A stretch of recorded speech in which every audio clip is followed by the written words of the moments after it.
¿Sí o no? Sí. Muy buenas tardes, muchísimas gracias a quienes se encuentran en casita y nos están acompañando.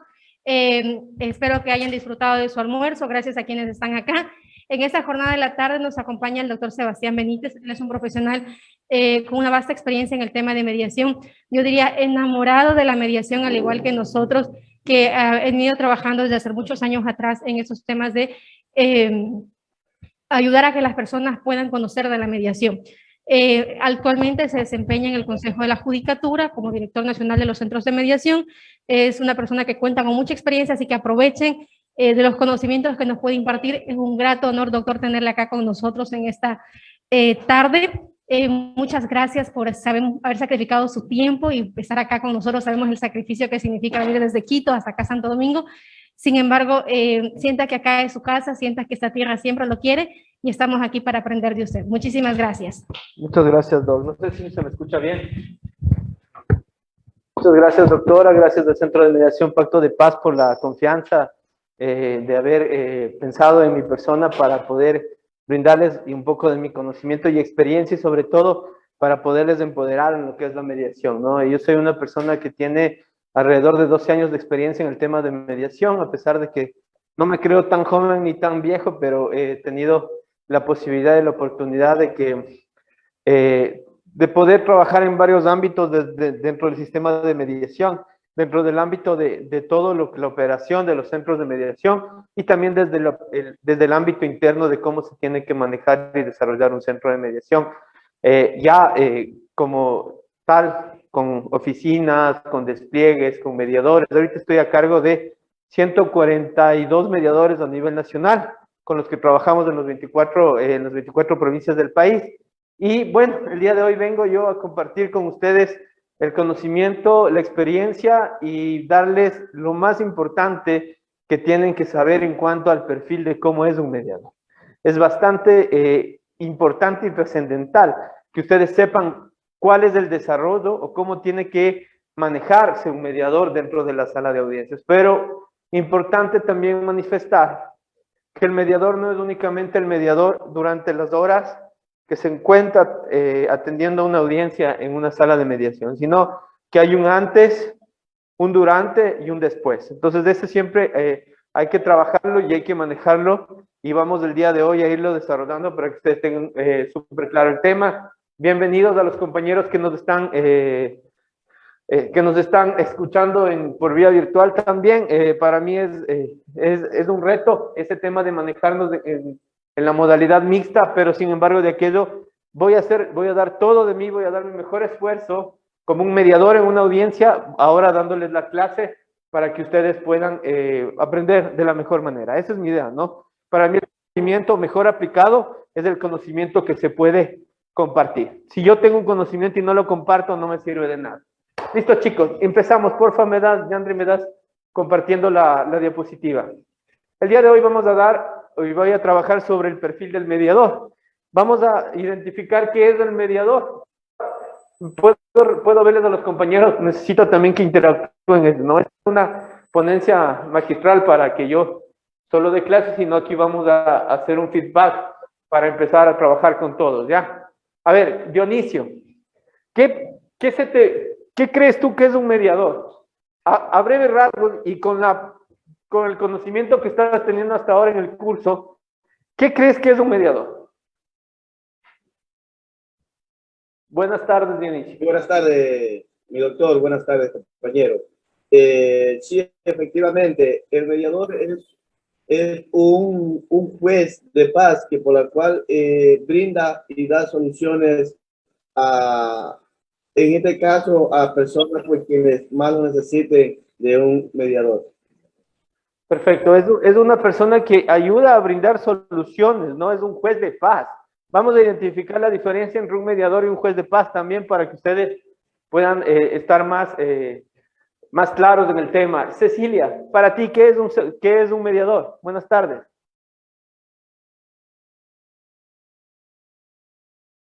Está sin audio.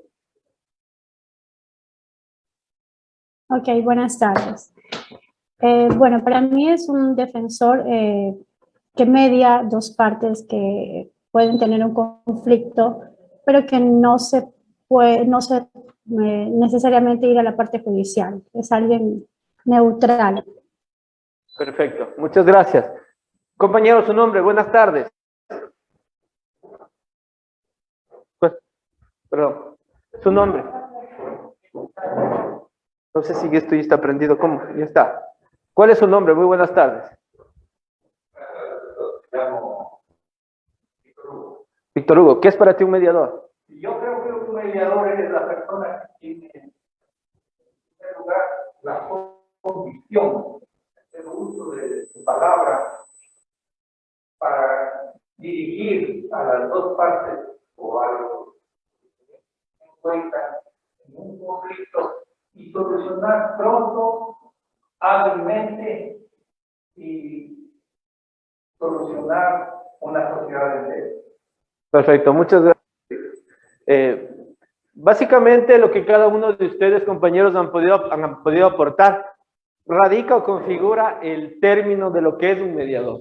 Sin embargo, de aquello, el ser un mediador implica ciertas cualidades, virtudes, técnicas, que las vamos a ir desarrollando conforme vamos aplicando y vamos trabajando dentro del día a día de la mediación, ¿no? El mediador, como les decía hace un momento, no es una persona que trata de tener un perfil conciliatorio solo cuando está dentro de las audiencias, sino que es una persona que trata de, o no que trata, que tiene que tener una actitud tranquila, soberbia, empática, conciliadora en todos los aspectos de su vida, social, laboral, familiar, personal, en todos los aspectos de su vida tiene que ser una persona que ayude a resolver los conflictos.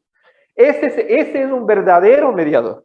Esa persona que sabe cómo resolver el conflicto, propositiva, proactiva, positiva, que sabe cómo, frente a una situación, sabe qué proponer, qué hacer, que te da el problema, pero que a la vez el problema, ¿qué tiene que darte?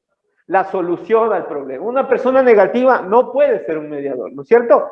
Pásame, Yandri, por favor, a la primera diapositiva. Y vamos a iniciar indicando que el mediador es un tercero. ¿Por qué es un tercero? Porque en un conflicto intervienen dos partes, ¿no? El solicitante, el invitado, la parte A, la parte B, pero frente a estas dos partes siempre hay un tercero, que este tercero se llama mediador. Este caso, este tercero es neutral e imparcial. ¿De qué habla la neutralidad? Básicamente de que él no tiene ningún tipo de relación, ninguna afectación en lo que está pasando en el conflicto. ¿Sí me hago entender? Verán, el conflicto es esto, ¿no es cierto? Esta es la bomba. A esto le vamos a llamar el conflicto, ¿no es cierto? ¿Sí me están viendo los compas de edad de...? ¿Sí se ve? Perfecto. Este es el conflicto. El conflicto es una bomba que está aquí, ¿no es cierto? Y en esta bomba, dentro de esta bomba está A y B.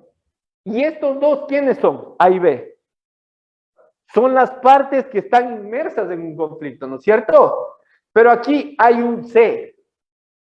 Este es un C. ¿Quién es ese C? El mediador, ¿no es cierto? Entonces, el mediador, ¿por qué es neutral? Porque no es parte del conflicto. ¿Sí me hago entender? Si ven dónde está el conflicto está aparte. Pero si ustedes se dan cuenta, la visión de las partes del conflicto es una visión frontal, para ver el conflicto solo desde su punto de vista. En cambio, el mediador tiene una vista amplia, donde puede identificar de mejor manera cómo se está manejando o cómo se lleva el conflicto. Entonces, es neutral primero, porque está fuera del conflicto, no tiene nada que ver, y es imparcial, porque no se pone ni a favor de A, ni en contra de B. ¿Sí me hago entender? Esa es la primera característica fundamental de un mediador. La segunda característica fundamental del mediador es un facilitador de diálogo. ¿Cómo yo facilito el diálogo, no? Tengo que saber cómo manejar los canales de comunicación como mediador. ¿Cómo hago esto? El mediador es el dueño de la audiencia. Él es el que da la palabra a quien habla, quien no habla, quien maneja tiempos, quien maneja el tema de respeto, quien maneja cómo se va a llegar la mediación. Siempre va a ser el mediador, ¿sí? Y para eso, la idea fundamental o lo principal de esto compañeras y compañeros, es saber cómo manejar la audiencia. Y para manejar la audiencia necesitamos trabajar desde el principio haciendo un buen discurso de bienvenida. Ya les voy a explicar cómo se maneja este tema. Entonces facilita el diálogo porque permite que entre las partes puedan conversar de manera directa, con una comunicación asertiva, respetuosa, que permita llegar al objeto del conflicto, al origen del conflicto y resolverlo. ¿No es cierto? Aquí hay dos teorías, compañeras y compañeros. La una teoría de que el mediador únicamente es un facilitador de diálogo. Entonces, ¿qué quiere decir esto? El mediador simplemente es una persona que transmite o maneja la comunicación entre las partes, ¿no es cierto? Que dice, por favor, tengan la bondad A, tengan la bondad B, converse, no se interrumpa. Simplemente esa es la una teoría. Y la otra teoría con la cual yo concuerdo es que el mediador no únicamente es un facilitador de diálogo, sino también es un facilitador de acuerdos. ¿Cómo hace un mediador para ser un facilitador de acuerdos? Mediante las propuestas. ¿Tiene la potestad de proponer? Desde mi punto de vista personal, sí la tiene. No directamente, no explícitamente, pero tiene técnicas que permiten que se pueda proponer ideas para resolver el conflicto. Ejemplo, tenemos un problema de, yo qué sé, de un conflicto ambiental, porque resulta que el perro de la vecina se está pasando a mi casa y se está comiendo las gallinas. ¿Cierto? Eso es un conflicto. ¿Cierto? Entonces yo no puedo directamente como mediador decirle, bueno, señor, ¿sabe qué? Le propongo esto. Pero sí puedo yo establecer preguntas que de alguna manera puedan ayudar a resolver el conflicto. Por ejemplo, yo le podría decir, ¿y si es que pones una cerca para que tu perro no salga de la casa, crees que se resolvería el problema? Con una sola pregunta, sin directamente yo dar la solución, puedo ya establecer acuerdos. Sí, eso también depende mucho de la proactividad del mediador para poder establecer y para poder llegar a acuerdos sin pensar de que él está imponiendo. Ojo, nunca se impone, solo se propone, ¿no es cierto? Entonces tenemos que manejar las técnicas comunicacionales, sobre todo en el tema de preguntas reflexivas, que son importantes, que voy a hablar, para que puedan ser no solo facilitadores de diálogo, sino también facilitadores de acuerdos. El mediador también, ¿qué es? El mediador es un garantista de derechos. ¿Por qué es un garantista de derechos, compañeras y compañeros? Me permito decirles que el mediador es, a pesar de que las partes son las que suscriben el acuerdo, el acta de mediación sin la firma del mediador tiene o no tiene validez. Quiero preguntarle a Manuel Giovanni Pilaguano. Mi estimado Manuel, ¿tú crees que el acta de mediación sin la firma del mediador tiene validez? Buenas tardes. No, sin las firmas de las partes y del mediador, pues el acta no tiene validez. Al enterarnos o al saber que el acta de mediación Sí. sin la firma Como de le las decía, partes, ¿no? el acta no tiene validez.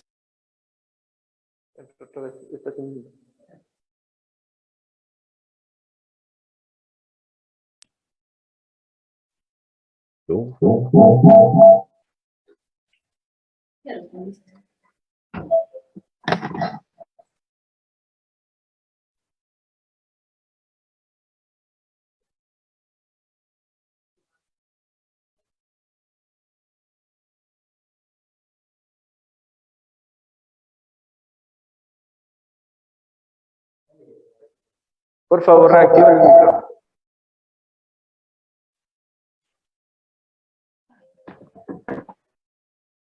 Ahí, Manuel. Ya, perfecto, no importa. Dejamos claro que el tema de que el acta de mediación sin la firma del mediador no tiene validez, y no es porque yo lo diga, sino así establece el artículo 47 de la Ley de Arbitraje y Mediación. Por la sola firma del mediador se presume que el acta es válido. Perfecto, ¿no es cierto? Entonces, ¿qué pasa? Yo les voy a poner un ejemplo así, pero súper claro. Y quiero que ustedes me respondan. Verán, tenemos un caso. Es un acta de mediación en materia de familia.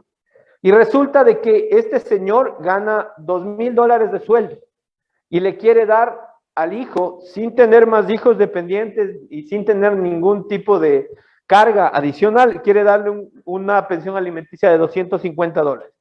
Se establece en el acta y las partes libre y voluntariamente dicen, sí, $250. La señora no sabe, el señor abusa, pero a la final se queda en un acta de mediación de $250, ¿no es cierto? Quisiera preguntarle, por favor, a la compañera, bajémoslo, por favor, para seguirles conociendo un poco más también. Más abajo, dale un poquito más abajo. Más, sí. Ya no hay más. Yo le voy a preguntar a Cristina Huaras, como mediadora, ¿no es cierto? Tú eres mediadora, tú estás en una audiencia de mediación, estás manejándole de la mejor manera, todo tranquilo, las partes dicen, sí, perfecto, yo voy a quedar en un acuerdo y el acuerdo es $250.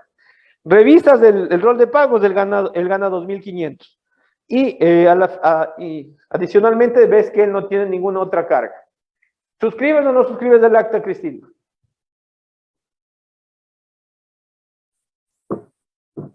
Sí, tiene que tratarse de una pensión alimenticia. De hecho, tendríamos que regirnos a las tablas que ya se establece por el Ministerio de Inclusión Económica y Social. Entonces, ahí se establecen los porcentajes que debería pasarse como pensión alimenticia. Exactamente, y efectivamente, en ese sentido, el mediador se convierte en ¿qué? En un garantista de derechos. ¿Por qué? Porque el mediador no puede firmar un acta de mediación cuando se esté vulnerando los derechos de las partes, mucho menos de los niños, niñas y adolescentes.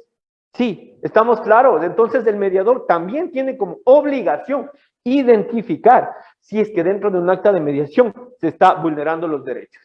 ¿Sí estamos claros? ¿Alguna pregunta hasta aquí, compañeras y compañeros?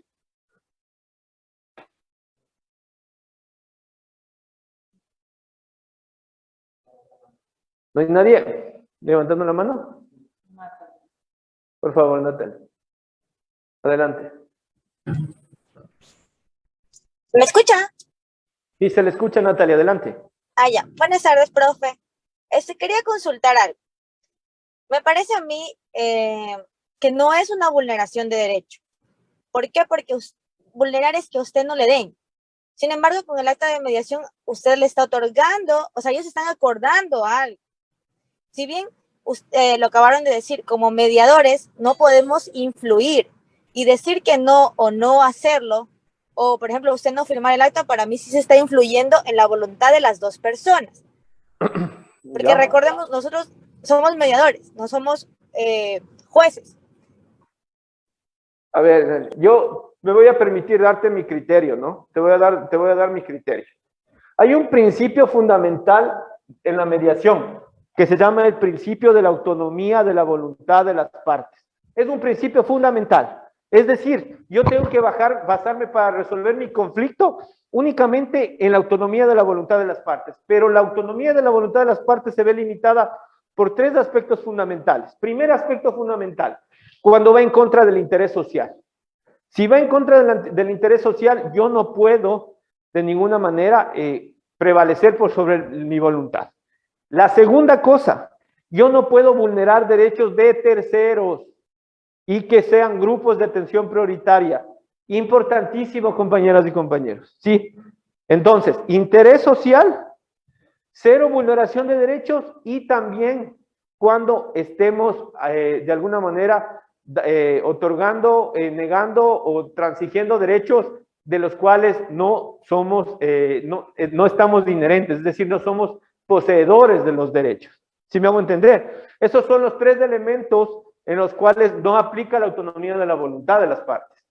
Si tú me dices que yo no estoy vulnerando derechos porque estoy reconociendo una pensión, sinceramente yo te digo que no. Sinceramente te estoy diciendo que no porque no estás haciendo un reconocimiento parcial de derechos.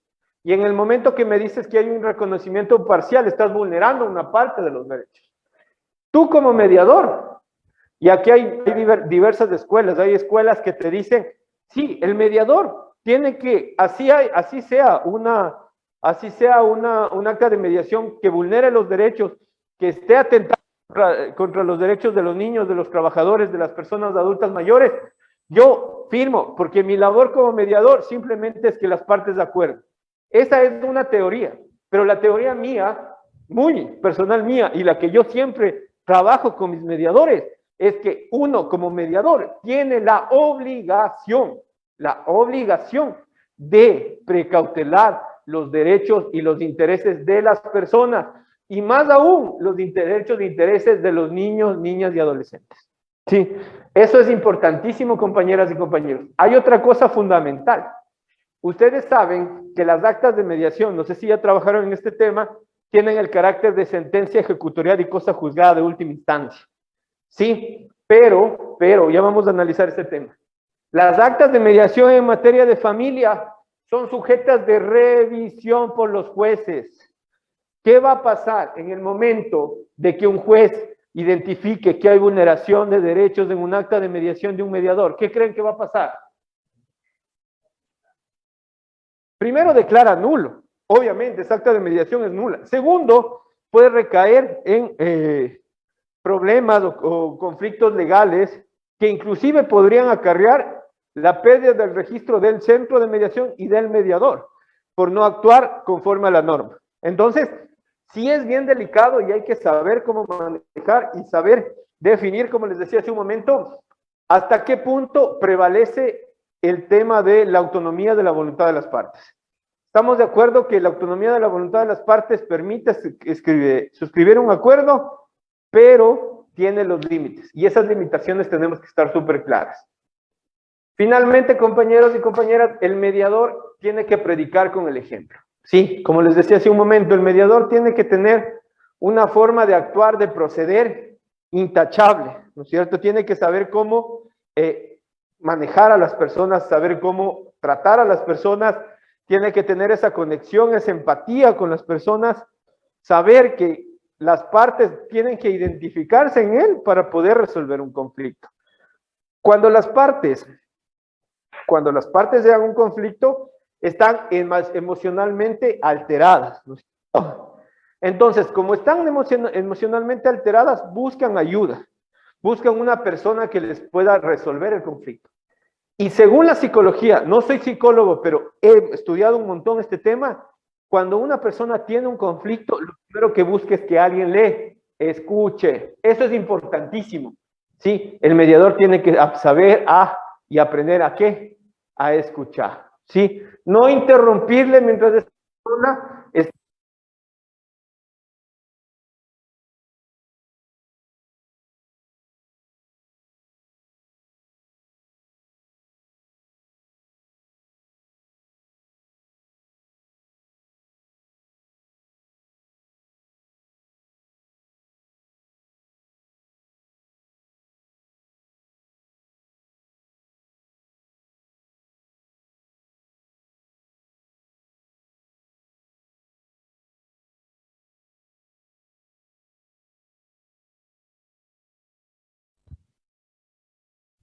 ¿Aló ahí? Ahí estamos. Ahí sí, perfecto. Entonces, ¿qué es lo que hace el mediador dentro de las personas que tienen un conflicto? Pues básicamente la genera una conducción, una comunicación asertiva y estratégica que de alguna manera pueda resolver el conflicto, ¿ya? El mediador es un facilitador, educador o conductor que ayuda a las partes a clarificar sus inquietudes, identificar y manejar sus sentimientos, generar sus opiniones y de ese modo arribar a un acuerdo. Comunicarse asertivamente significa decir lo que uno quiere sin herir sentimientos ni sus susceptibilidades de la otra persona. Es importante poderse manejar siendo muy asertivo. Y les voy a poner un ejemplo de comunicación asertiva, ¿ya? Digamos que yo llego a mi casa llego a mi casa y mi madre me ve borracho. Yo llego en estado de embriaguez, ¿no es cierto? Y mi madre llega y me dice, eres un borracho, sinvergüenza. Y me habla, me acaba de insultar. ¿No es cierto? ¿Qué es lo que va a generar si es que pasa eso? Va a generar un conflicto, ¿no es cierto? No va a resolver nada. No es que porque mi madre me trate así, las cosas van a cambiar, ¿no es cierto? Pero ¿qué hace la comunicación asertiva? ¿Qué hace la comunicación asertiva? Hace que las personas puedan expresar sus sentimientos sin herir las susceptibilidades. Entonces, mi madre, en vez de decirme, oye, ya deja de ser borracho, me puede decir, mijo, ¿qué es lo que está pasando? ¿Me podrías contar por qué andas así? Yo no te quiero ver así, yo te quiero, tú eres mi hijo y yo quiero verte bien, no quiero que estés tomando, por favor, recapacita y cambia de actitud. ¿Sí se dan cuenta la diferencia? La comunicación asertiva trata de llegar a las personas para que puedan recapacitar, pero sin atacarles, sin herir susceptibilidad. ¿Sí me hago entender? Así, ya está. Así es como tiene que manejarse un mediador dentro de sus ámbitos, dentro de la audiencia de mediación, que es lo que, como le podríamos decir, ¿no? Obviamente, siempre hay que manejar dos temas importantes, es la comunicación estratégica y asertiva. La comunicación asertiva, lo que les decía hace un momento, ¿no? Saber cómo llegar a las partes, y la comunicación estratégica es poder identificar qué estrategia es la que yo debo tomar frente al conflicto, porque los conflictos, cada uno tiene sus diferentes particularidades. Ningún conflicto es igual, pero el mediador tiene que tener esa capacidad para saber cómo actuar frente a diferente conflicto. ¿Cómo yo tengo esa capacidad? Primero, trabajando en todos los perfiles que maneja el mediador, y obviamente lo iré ganando con la experiencia. ¿Sí? Sigamos, por favor. ¿El mediador nace o se hace? ¿Qué creen ustedes? ¿Hay alguien que esté por allá que nos dé una opinión? Karina Pitargote. Adelante.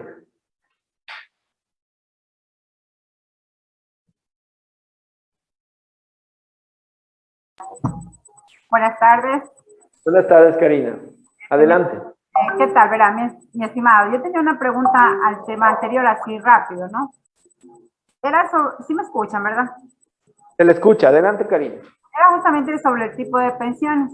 Cuando yo empecé en mi carrera de abogada, justamente conversaba con un ingeniero que tenía un sueldo bien alto y tenía un hijo en Guayaquil. Entonces, él a su hijo le daba todo, le pagaba, me dice, una escuela que costaba $400 mensuales, era una escuela naval, me parece que me contó, y le daba estudio, lista de cuadernos, que en esa escuela costaba más de $300 mensual, medicina, seguro privado y todo. Pero siempre no falta la amiga que te dice, oye, pero si él gana 3.000 y te puede dar más, y esa plata va directo a tu cuenta y todo, ¿no? Entonces, esta señora le demandó. En sí le salía como a cancelar como $800, $900, no a la señora. Y él le daba más. Entonces yo le digo, pero converse con ella, es verdad, le va a sacar bastante. Le digo, y siempre se está dando más, converse con ella. No quiero ver con ella. Dice. Yo lo que no quería era estar demandado. Yo le daba todo a ella.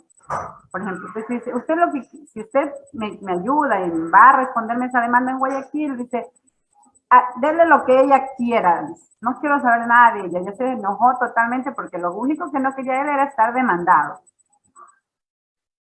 Entonces, yo le dije que bueno, que estaba bien, respondimos a la demanda, ya me presenté como abogada y todo, ya me toca viajar y 5 días antes de que yo vaya me dice, mira abogada, hablé con la chica y fuimos a mediación, hicimos un acuerdo, dice,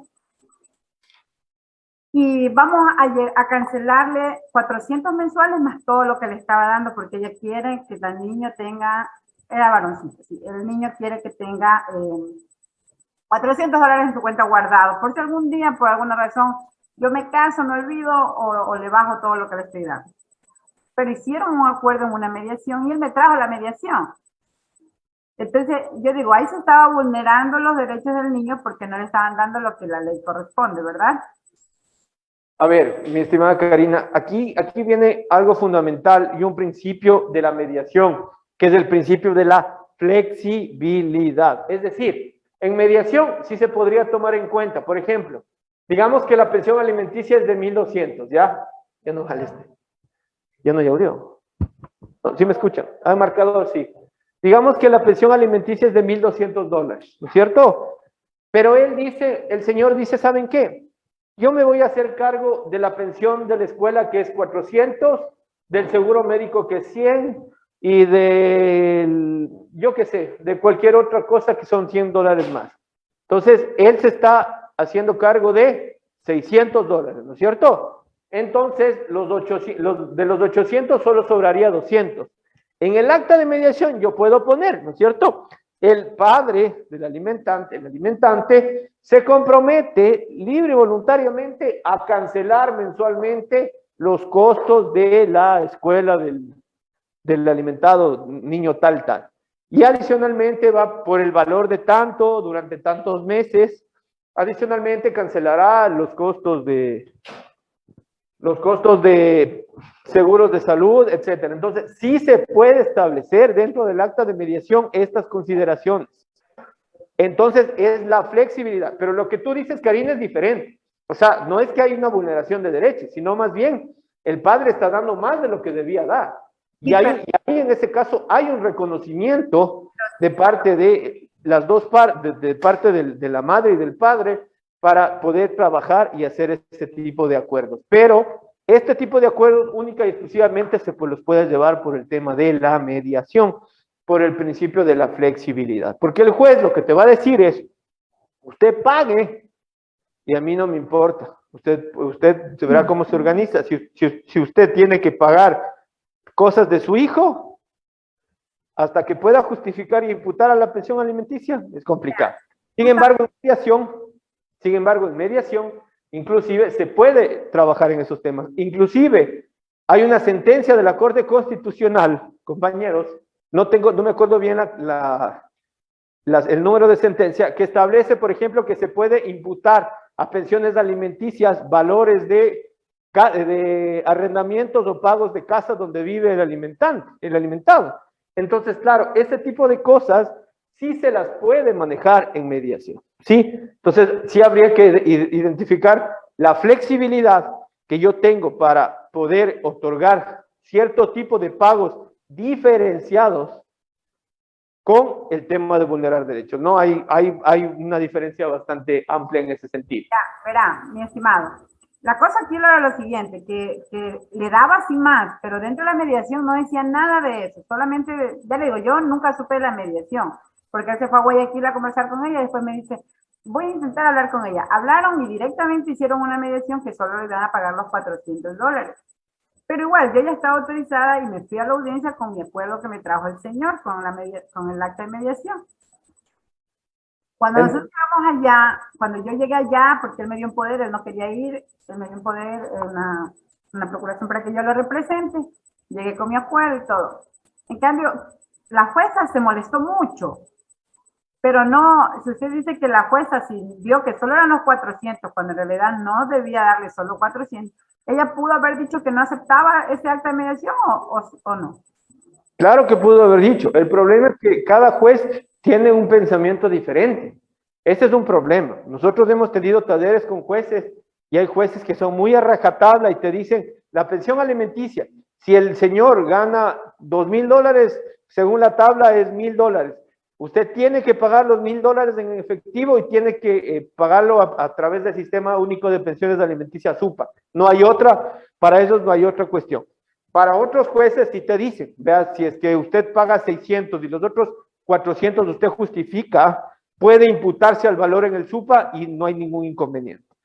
Entonces, depende también, hay una libertad en los jueces de interpretación en cuanto a estos temas, pero de los mediadores no puede haber una libertad de interpretación. Ahí yo soy muy cerrado. Yo creo que el mediador tiene el principio de flexibilidad para buscar que las partes tengan modos diferentes de reconocer los derechos, pero sin vulnerar los mismos.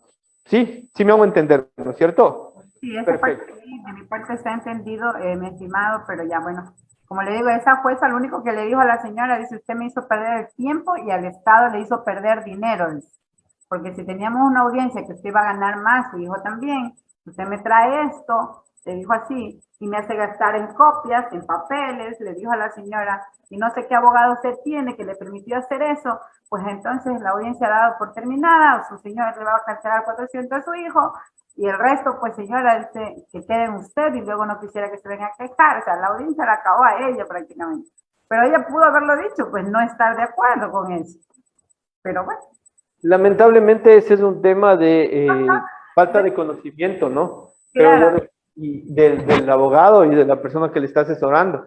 Obviamente tenemos que trabajar mucho en concientizar, inclusive los profesionales del derecho, a que puedan dar prioridad a la mediación.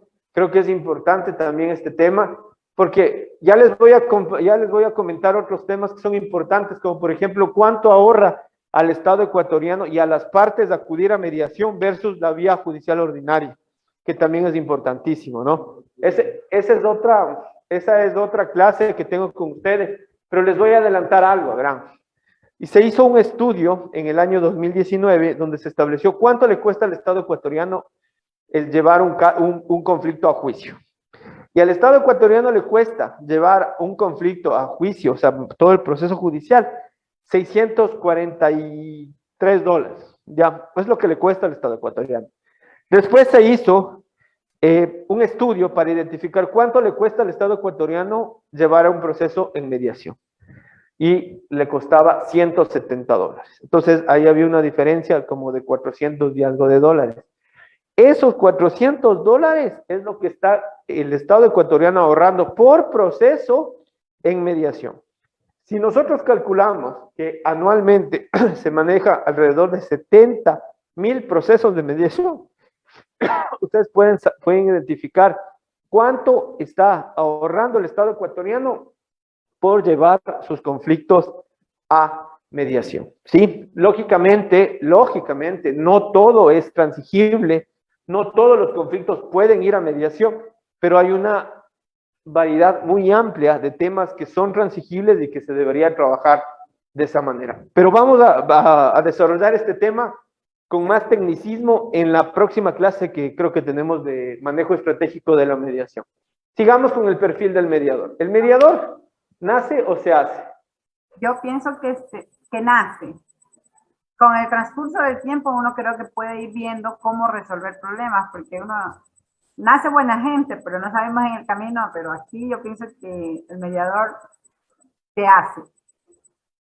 ¿Nace o se hace? Bueno, yo creo que el mediador nace con la predisposición, es decir, tiene esas cualidades, esas características innatas de él para poder afrontar los conflictos de forma adecuada, pero a su vez siempre debe estar de la mano el conocimiento. Entonces, si es que tenemos conocimiento, que es competencia técnica, todo lo que tiene que ver con técnicas de comunicación asertivas, estratégicas, comunicación no verbal, empatía, en competencia técnica, más obviamente el conocimiento, ¿no? Inclusive el conocimiento de la norma, que es importantísimo. Y la competencia conductual, que es la predisposición del saber cómo yo tengo que manejar una audiencia de mediación, es el punto de partida para poder yo identificarme como mediador. Sigamos, por favor.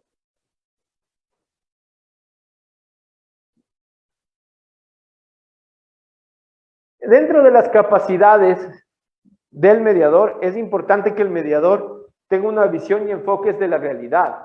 Es decir, tiene que saber cómo manejar un criterio objetivo de las cosas, ¿no es cierto? Cuando tenemos un conflicto, siempre vamos a tener el A y el B, ¿no es cierto? Pero para el A, el conflicto es una cosa, o sea, tiene una visión del conflicto propia desde su punto de vista, desde su visión, desde sus intereses, ¿no es cierto? Y el B tendrá otra visión igual propia desde sus intereses, ¿no es cierto? Entonces, el mediador tiene que tener una visión amplia que permita identificar o que le permita ver el conflicto de una manera gradual, de una manera amplia, que identifique cuál es el origen de esto, ¿no es cierto? ¿Cuál es el origen? Y cuando ya sepamos cuál es el origen, poder, mediante las técnicas de preguntas, parafraseos, técnicas comunicacionales, ¿son qué? Ah, los buses son. Ya. Poder, de alguna manera, ayudar a resolver el conflicto. Entonces, muy importante que el mediador sepa reconocer la realidad de cómo se está manejando el conflicto. Y para eso también es importantísimo que sepa cómo manejar las preguntas. Las preguntas son las herramientas fundamentales del mediador. Y les voy a poner un ejemplo. Yo sé que no se ve muy bien acá, o si me ven en virtual. No se ve muy bien, ¿no? Verán. Ustedes imaginan un iceberg, ¿no es cierto? ¿Sí saben lo que es un iceberg?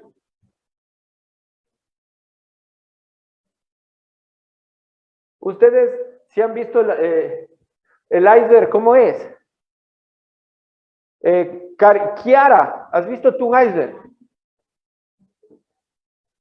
¿Qué es un iceberg? Hola.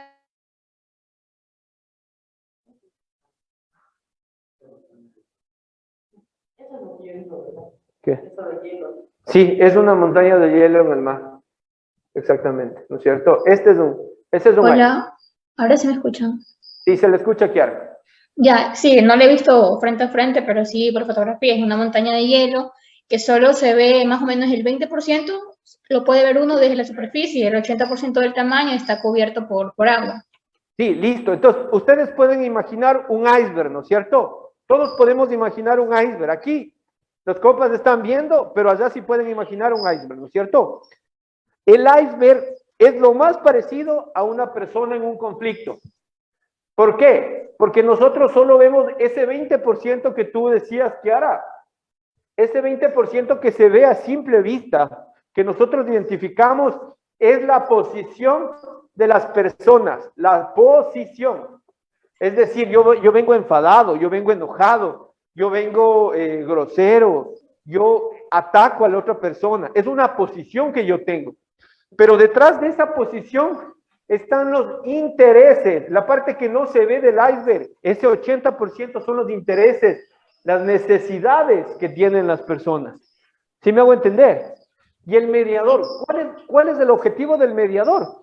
Que el mediador... Sacar a flote el 80% que tiene. Exacto, que está tiene cubierto. que mirar más allá y tiene que establecer cuáles son los intereses y las necesidades de las personas que están en un conflicto. Ahora, fácil, ¿no? Dice, ¿qué este señor viene y me dice, me inventa el agua tibia y me dice, tiene que verificar los intereses y las necesidades, pero ¿cómo hago para verificar los intereses y las necesidades de las personas? ¿No es cierto? Eso es importantísimo identificar. Podría ser estudiando las partes y tratar de aplicar las preguntas correctas para de esa manera obtener una respuesta lo más asertiva posible para llegar a la solución del conflicto.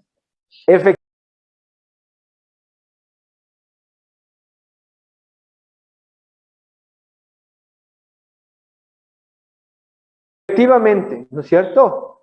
Eso es importantísimo, el saber manejar las preguntas y saber qué tipo de preguntas yo puedo realizar, ¿no es cierto? Hay preguntas reflexivas que te permiten que las partes puedan reflexionar, pensar, puedan analizar sobre el conflicto y de alguna manera puedes identificar cuáles son las necesidades, los intereses. Por ejemplo, una pregunta reflexiva. Estamos en un tema de familia, está el padre y la madre, ¿no es cierto? Y usted como mediador le va a decir a la madre, señora, ¿y usted cree que está bien estar en conflictos con el papá de su hijo? ¿Qué les parece esa pregunta? Es una pregunta que les lleva a la reflexión, ¿no es cierto? Y que dice, a ver, tiene razón, ¿no? ¿Por qué voy a estar en problemas? ¿Por qué voy a estar en conflictos con el papá de mi hijo? Si a la final es el padre de mi hijo, tengo que respetarle. A la final, este este tema de tener conflictos con el papá de mi hijo influye directamente en qué? En el comportamiento de mi hijo, ¿no es cierto? Entonces, estoy haciéndole reflexionar a esta persona para que pueda cambiar y pueda mostrar sus intereses. Entonces, te va a decir, sí, sabe que la verdad yo me he portado mal, pero verá, le soy sincero, yo no quiero, yo no es que no le odie ni nada, sino que él me fue infiel.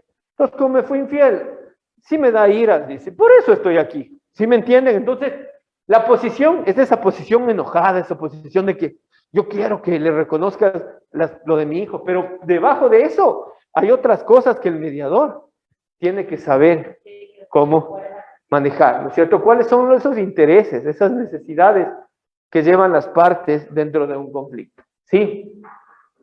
¿Alguna pregunta hasta aquí, compañeros? Si está claro, si no está claro, me avisan nomás. Por favor, dentro. Natalia, adelante. Profe, solo una cosita. Usted dijo que teníamos unas clases más adelante con usted. Entonces me gustaría que nos ayude con la sentencia de la Corte que mencionó lo de los cánones de arrendamiento. Ya, claro que sí. Verán, Sí, por favor. Por medio de Yandri o de la doctora Chico, me dicen todo lo que necesitan y yo presto para ayudarles. De hecho, yo les voy a dar mi número y aquí yo estoy para servirles. Yo soy un convencido de la mediación. Yo soy muy convencido de la mediación y cuando hay gente que también va por ese camino, a mí me gusta apoyarles un montón. Entonces, todo lo que ustedes necesiten, con todo el gusto, estoy súper abierto para poderles ayudar en lo que quieran, ¿ya? Sigamos entonces, por favor. Entonces, está súper claro el tema del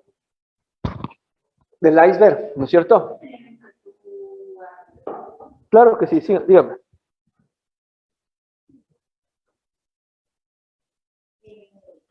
La última, en la anterior diapositiva. Ponle por favor un ratito, en la anterior. Ya dice, aplicar la igualdad material en función de las necesidades. Hasta ahí la tengo clara. Más allá de la igualdad formal. ¿Qué entra dentro de la palabra formal? Ya. Entre paréntesis dice, según la ley todos somos iguales. Hace un momento mencionamos y nos referimos a los grupos de atención prioritaria, a los grupos de vulnerabilidad. Me parece que también entran ahí. Ya, perfecto. ¿Entran ahí ellos? Me parece súper acertada tu pregunta. ¿Cómo te llamas? Carolina Bravo. Carolina, gracias. ¿Cuál es la igualdad material y la igualdad formal? Yo les voy a hacer lamentablemente, no puedo, por favor, hazme un favor, dame buscando en internet igualdad, una imagen, por favor, y le compartimos. Ahí les voy a explicar cuál es la igualdad formal y bueno, solo igualdad. Y imágenes. Más abajo. Es que déjame ver cuál es la que yo tenía que... Más abajo no hay nada. Ya, pues. Ya. ¿Sí puedes compartirla? Ya, perfecto. A ver, la igualdad formal es la que tenemos en este lado de acá. No sé si se dan cuenta, compañeras y compañeros, en la parte izquierda tenemos una igualdad, ¿no es cierto? Porque estos chicos quieren ver el béisbol y les dan en forma igualitaria unas cajitas para que puedan ver el béisbol, ¿no es cierto? Esa es la igualdad formal. ¿Por qué? Porque yo te estoy tratando de darles a todos por igual, ¿no es cierto? Pero ¿cuál es la igualdad material? La igualdad material o llamada equidad es darles a todos por igual, siempre y cuando se mire cuáles son las condiciones de cada una de las personas, ¿no es cierto? Para yo llegar a una propia equidad, tengo que identificar qué condiciones tiene cada una para, con base a eso, poderle otorgar a una más y a otra menos y llegar a la equidad, que este sería ya el principio fundamental de la equidad material, de la igualdad material, en donde todos pueden tener las mismas condiciones. ¿Me hago entender? Entonces, bueno, para ser más claro, yo no soy de leyes. Ya. Pero, aquí sería, tendríamos que cambiar el término, pero eso sería un trámite más largo. Sería equidad material, igualdad formal. Exactamente, exactamente. Sigamos, por favor. Sí.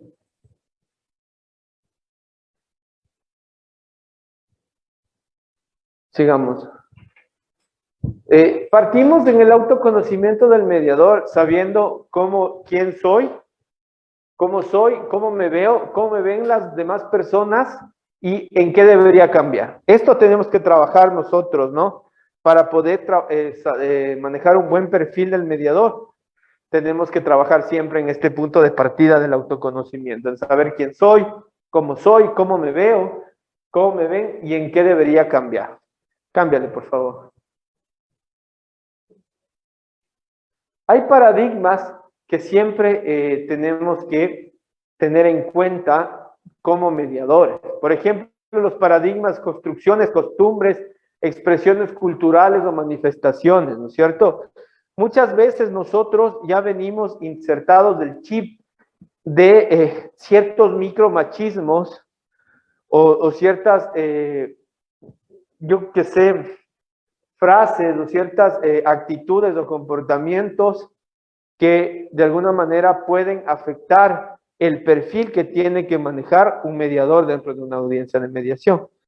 Porque, por ejemplo, una costumbre de una persona por lo general, cuando está dentro de una audiencia de mediación, lo que hacen es, están escuchando a las partes y le ratifican lo que está diciendo las partes, ¿no es cierto? Dicen, digamos que está Wilmer Vázquez, está dentro de una audiencia de mediación y el mediador, Wilmer está hablando y está con Cecilia, los dos están en la audiencia.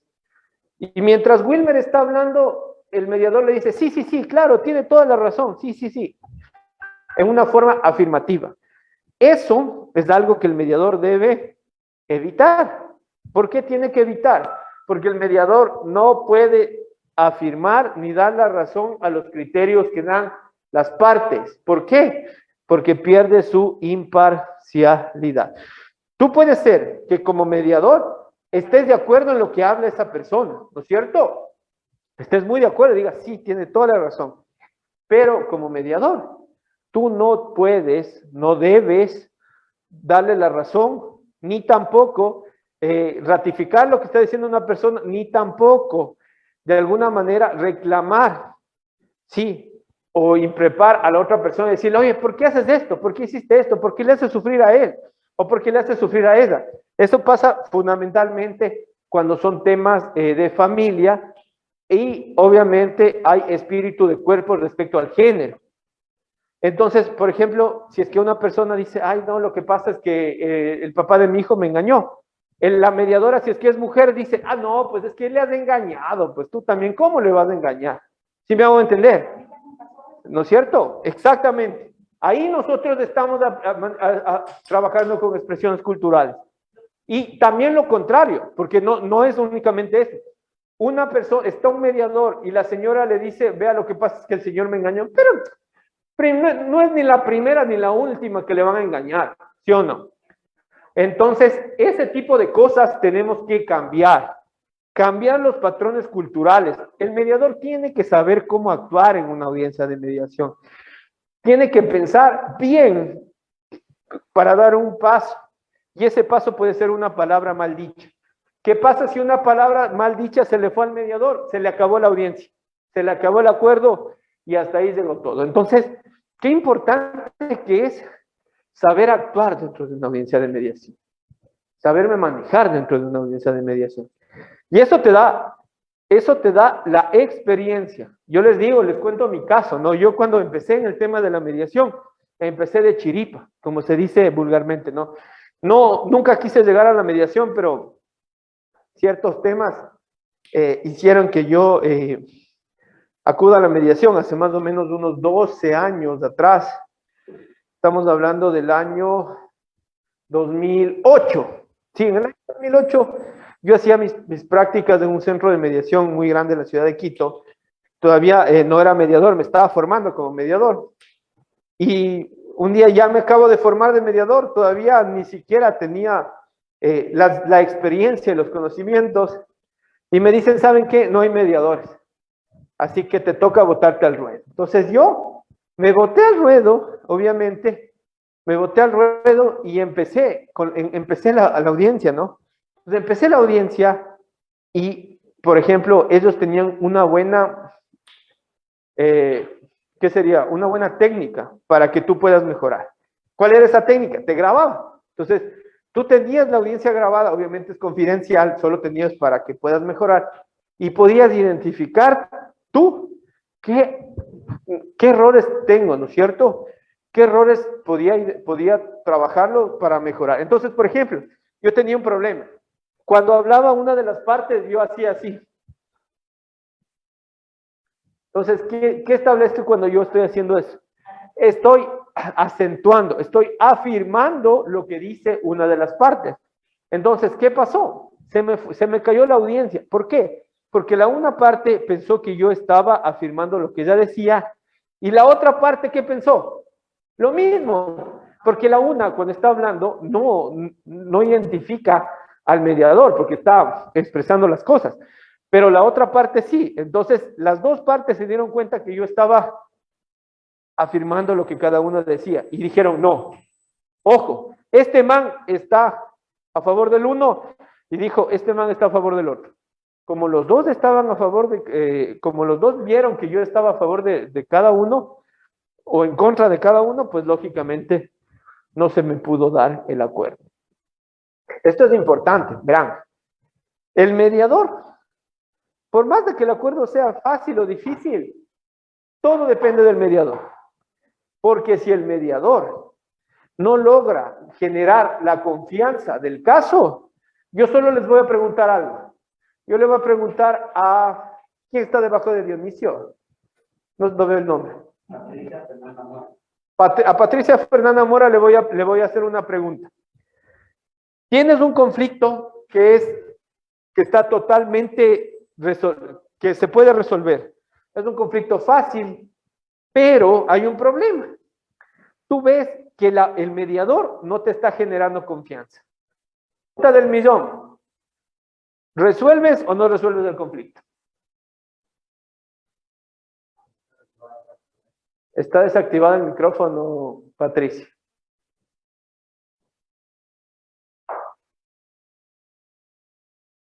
Ya se activó. Ya, ahí sí. ¿Me escuchan? Sí, buenas tardes, doctor.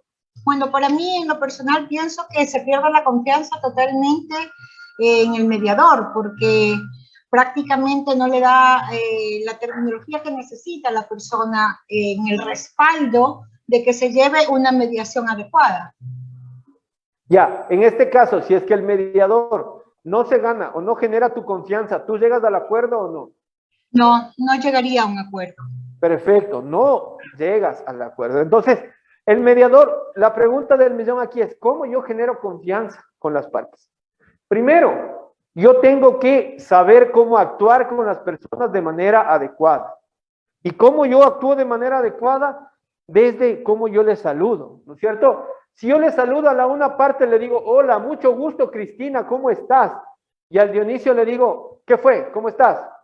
Desde ahí yo ya estoy generando desigualdad y estoy logrando de que no se trabaje en la confianza entre las partes. Entonces, yo como mediador debo de actuar de forma tranquila, serena, conciliadora. Tengo que ser una persona que sepa cómo llegar a las partes, que trate de ganarse la confianza de las partes en cómo, desde cómo me presento, cómo llego, cómo actúo, ¿no es cierto? Desde ahí se está generando la confianza para que se pueda llegar a un acuerdo. Luego de plantear la pregunta, la parte me da una respuesta. ¿Se puede parafrasear? Claro, ya te tocaron las técnicas de parafraseo. No, yo... Sí. Verán, yo no es mi materia de técnicas comunicacionales, pero les voy a explicar algo también. Y en el manejo de la audiencia también quiero trabajar un poco en estos temas. Pero básicamente la generación de confianza radica en la actitud y el comportamiento y la predisposición que tengo dentro de la audiencia de mediación para poder generar o ganarme la confianza de las partes. Ya les voy a explicar en lo posterior qué debo de hacer para generar la confianza de las partes, ¿no es cierto? Sigamos, por favor.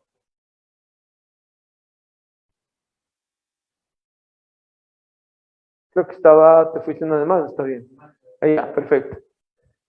Dentro del perfil del mediador, aquí está cómo yo me gano la confianza de las partes, ¿no? Estas son las aptitudes comunicacionales. Ser sociable, positivo, ¿no es cierto? Eso hace que se goce de la aceptación de las partes. Observador, ¿no es cierto? Saber cómo o identificar cómo actúan las partes dentro de la audiencia es importantísimo, importantísimo. Y manejar la escucha activa. ¿Qué es la escucha activa, compañeros y compañeras? La escucha activa es poder identificar o escuchar de tal forma que no únicamente se escuche lo que está diciendo, sino que se entienda, sí, se entienda lo que dice y vaya más allá de eso. Se pueda percibir sus emociones y sus sentimientos. Y ya, es que va de la mano con la empatía, ¿no es cierto? Entonces, yo percibo las emociones y los sentimientos, pero va más allá de eso. Hago que la otra parte vea en mí como una persona que le puede ayudar a resolver el conflicto. Eso es importantísimo, ¿no es cierto? Que yo le vea al mediador como una persona confiable, como una persona que me está ayudando y que lo único que busca es ayudarme a resolver el conflicto, que no me está haciendo daño, que más bien me está ayudando, ¿no es cierto? Entonces, esa es la forma en cómo se maneja la escucha activa. Y la escucha activa tiene 3 elementos, compañeros, 3 elementos fundamentales. El primer elemento es la observación. Lo que, por ejemplo, cuando está hablando una de las partes, yo siempre tengo que estar con la vista al hablante, ¿no es cierto? ¿Me repites tu nombre? Carolina. Cuando yo soy el mediador y tú estás hablando, yo tengo que estar viéndote a ti, ¿no es cierto? ¿Qué te parece, Carolina, y qué te parece, compañeros? Que están hablando con el mediador y el mediador está así. ¿Qué das de entender? ¿No es cierto? O revisando el teléfono, ¿no es cierto? ¿Qué das de entender? Y eso es para todas las actitudes de la vida. Si yo como profesor estoy así, ¿y qué más, chicos? ¿Qué más? ¿Cómo les va? ¿Y qué más me cuentan? Ah, sí. Obviamente no estoy dando una buena imagen, ¿no es cierto? Entonces, más aún el mediador, que tiene que generar la confianza adecuada con las partes. Importantísimo, vista, ¿sí? Vista al hablante. Si es que yo no tengo vista al hablante, no puedo manejar la escucha activa. Segundo, la comunicación no verbal es importantísima, importantísima dentro de un mediador, ¿no es cierto? Yo soy una persona que no tiene prejuicios ni paradigmas de cómo una persona puede estar vestida. Yo no tengo prejuicios, pero sí tengo prejuicios de cómo una persona puede comportarse dentro de una audiencia de mediación. Entonces, el comportamiento que puede tener esta persona puede influir de forma directa para que no se pueda resolver el conflicto. Y obviamente el comportamiento se genera no únicamente desde cómo yo hablo, cómo me expreso, cómo yo digo las cosas, sino también de la comunicación no verbal. ¿No es cierto? Préstame, Yandre, un ratito déjale nomás esto. Ojalá me puedan ver los compañeros, ¿no? Espero que me puedan ver. Entonces, allá. Entonces, si yo como mediador vengo, digo, bueno, ya esta es la audiencia de mediación, me siento y me pongo así. A ver, cuéntame, Carolina, ¿cómo estás? ¿Qué tal tu conflicto? O yo me pongo así. A ver, chicos, a ver, cuéntame, ¿qué pasó? ¿Qué es lo que estoy dando a notar? ¿Qué estaría dando a notar, compañeros, de allá del Zoom?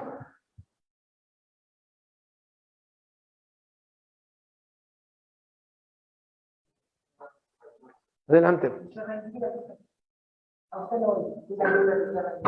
Ya, Lucía, por favor, adelante. Muy buenas tardes. Primero, que no inspira confianza y que le da un importismo a la situación que le estoy comentando. Perfecto. Ojo, aquí hay algo importantísimo. Lucía dice, no, me inspira confianza y da que me importismo. No sabemos si tiene o no tiene que me importismo, no sabemos la verdad, pero la comunicación no verbal, la postura corporal hace que las personas ya se adelanten y digan, este señor no le importa mi conflicto. ¿Sí me hago entender? Entonces, el mediador tiene que saber desde hasta cómo sentarse.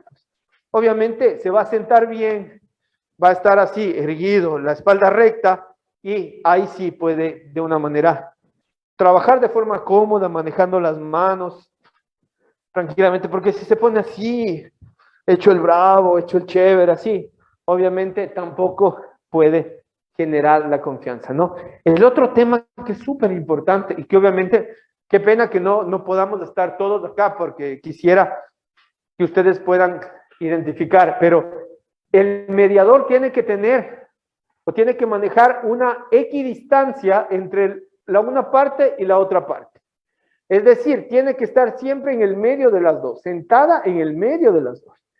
Porque si es que se pone cerca de la una parte o cerca de la otra parte, puede generar o dar a notar que tiene algún tipo de imparcialidad o parcialidad, más bien que está parcializado hacia cada una de ellas. ¿Sí? Kiara, por favor, adelante, Kiara. O sea, considero que si el mediador entra a la sala y se sienta con los pies encima del escritorio, de la mesa, considero que falta de seriedad. Porque para tú ser mediador, el lenguaje corporal es muy importante, porque de esa forma le va a dar confianza a las partes y le va a dar la apertura para que ellos puedan exponer el problema que tienen. Pero si yo, como una persona que tiene un conflicto, yo veo que el mediador coge, se sienta, alza los pies, el teléfono o cualquiera de ese tipo de actitudes, no me gustaría que él resuelva mi caso o que él me ayude a resolver mi caso. Exactamente. Entonces, básicamente, lo que yo les podría decir y recomendar es que tenemos que cuidar cada actitud, cada comportamiento, cada acción que estamos realizando, porque puede influir de forma negativa para que las partes confíen en mí y de esta manera pueda resolver el conflicto. Entonces, ya sabemos que la escucha activa se maneja por la parte visual, por la parte de la comunicación no verbal, ¿no es cierto? Y también de la parte auditiva, porque yo tengo que poner especial énfasis y atención en cómo llevo la audiencia, ¿no?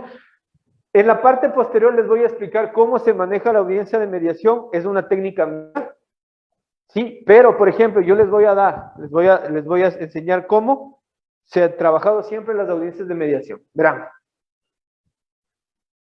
las audiencias de mediación se trabaja de esta manera. En primer lugar, hay un discurso de apertura. Ese discurso de apertura, ya les voy a explicar qué es lo que tiene ese discurso de apertura. Después del discurso de apertura, tiene que, se le da la palabra a la parte hablante, a la parte solicitante del conflicto más bien. Quien solicitó el conflicto es quien tiene que iniciar con la audiencia expresando su posición, sus requerimientos, ¿no? Para esto, importantísimo, la fase previa de analizar el conflicto es una obligación del mediador. Ojo, ¿no es cierto? Cuando yo llego a una audiencia de mediación, no es que yo llego así, ya me siento y le digo a mi asistente, oiga, ¿de qué se trata la audiencia? Avísenme. Imposible. Yo tengo que llegar y tengo que haber ya estudiado el caso. Tengo que saber de qué se trata, hasta para yo saber qué estrategias puedo trabajar dentro de la audiencia. Porque yo estoy en la audiencia y tengo que estar súper pila, súper proactivo, porque tengo que saber qué actitud, qué estrategia tengo que manejarme para que de esta manera se pueda establecer o se pueda llegar a un acuerdo. Entonces, lo primero, ya tenemos entramos a la, ¿escucha bien todavía?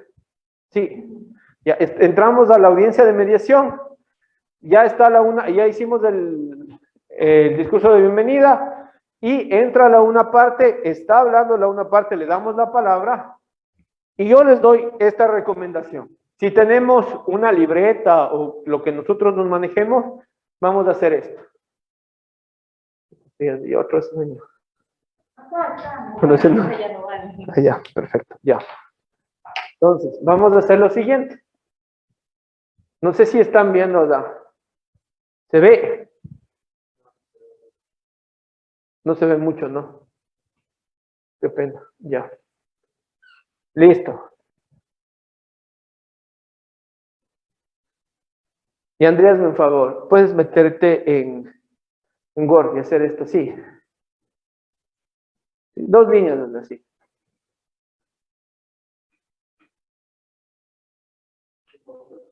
Sí, es una cruz, más o menos así.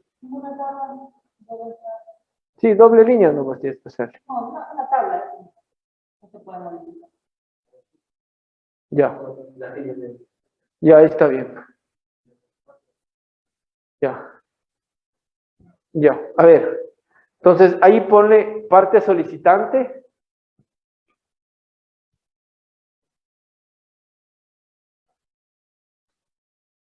Parte nomás, pero bueno, parte solicitante. Y el otro lado parte invitada acá. Perfecto. Entonces, básicamente, lo que vamos a hacer cuando estemos en una audiencia de mediación es que vamos a tener una hoja en papel bond y esta hoja de papel bond le vamos a hacer una pequeña cruz. En este caso le hemos hecho un pequeño cuadro. Dale un enter, porfa. Dale enter, porque sea más grande. No, la otra más bien. Ya. Eso. Entonces, ¿qué es lo que vamos a hacer? Cuando, por ejemplo, damos el paso, habla la parte solicitante, inmediatamente anotamos las ideas principales, ¿no es cierto? Lo que pasa es que yo tenía un contrato de trabajo de 12 años, entonces ahí anotamos, contrato de trabajo 12 años. Y lo que pasa es que después de los 12 años tuve problemas con mi empleador. Problemas con el empleador después de 12 años. Y no me quiere reconocer el pago del seguro. Entonces, ahí las cosas más importantes las anotamos, ¿no es cierto? ¿Por qué es importante esto? Porque la parte que es la parte solicitante, la otra parte, más bien, cuando está hablando la parte solicitante, la parte invitada no tiene la obligación de ponerle atención, ¿no es cierto? Pero ¿quién sí tiene la obligación de ponerle atención? El mediador. Entonces, ¿qué es lo que vamos a hacer básicamente? Cuando termina de hablar la parte solicitante, nosotros hacemos, ahí es lo que decía Carolina, el parafraseo. ¿En qué consiste el parafraseo, compañeras y compañeros? Es tan fácil como decir que se hace un resumen positivo de las cosas negativas que se dijo, ¿no es cierto? Le das un enfoque diferente. Sí, eso es lo importante. Es parte de la comunicación asertiva. No voy a repetir, por ejemplo, si es que la parte solicitante dice, lo que pasa es que me debe plata este señor y es un pillo, un sinvergüenza, un pícaro, un ladrón, lo que sea, no le voy a... Exacto, no le voy a repetir lo mismo. Entonces yo le voy a decir, mira, lo que dice es que tú le debes dinero y que obviamente ella necesita que le reconozcas ese dinero porque es para mantener a su familia, es su sustento. Y por favor requiere que tengas un poco más de conciencia y que puedas entender la situación. ¿Sí se dan cuenta la diferencia? ¿Sí me hago entender en qué significa el parafraseo? No se ve nada, dice. ¿Qué? Ahí está. Entonces, ¿estamos claros o está entendido lo que es el parafraseo? Si tienen alguna duda, por favor, ahorita. Perfecto, muy bien. Entonces, habló la una parte, hacemos un resumen con parafraseo, habló la otra parte, y si es que no hay, no se puede manejar el diálogo, que utilizo las preguntas, ¿no es cierto? Hay preguntas abiertas, hay preguntas cerradas, hay preguntas reflexivas, hay preguntas ampliatorias.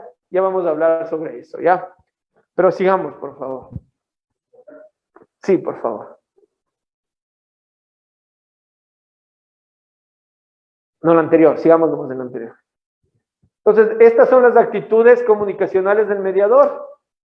Ya hablamos de la escucha activa, la imparcialidad, la neutralidad, la asertividad, la proactividad, que significa que yo tengo que ser una persona propositiva, buscar alternativas para llegar a un acuerdo. Es importantísimo que el mediador sepa o tenga clara todo tipo de alternativas para llegar a un conflicto, para llegar a la solución de un conflicto. No es que el mediador dice, bueno, a ver, ¿tienen un conflicto? Sí, Carol, ¿cuál es tu nombre? Perdón.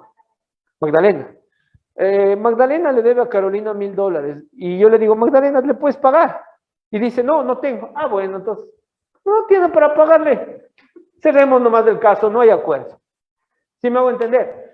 El mediador tiene que ir más allá de eso. El mediador tiene que saber qué proponer, ser propositivo, saber cómo actuar para que el conflicto no se quede ahí. Esa es parte de la proactividad, ser propositivo, propuestas, alternativas, no quedarse estancado en decir, no, no puedo hacerlo, no ser negativo en decir, no se va a llegar a un acuerdo. Si es que yo llego, y les voy a explicar, ¿no? Ponle por favor a los compañeros que están. Sigamos más abajo. A ver, Cecilia, yo llego a una audiencia de mediación, tú eres una de las partes, ¿ya? Yo soy el mediador.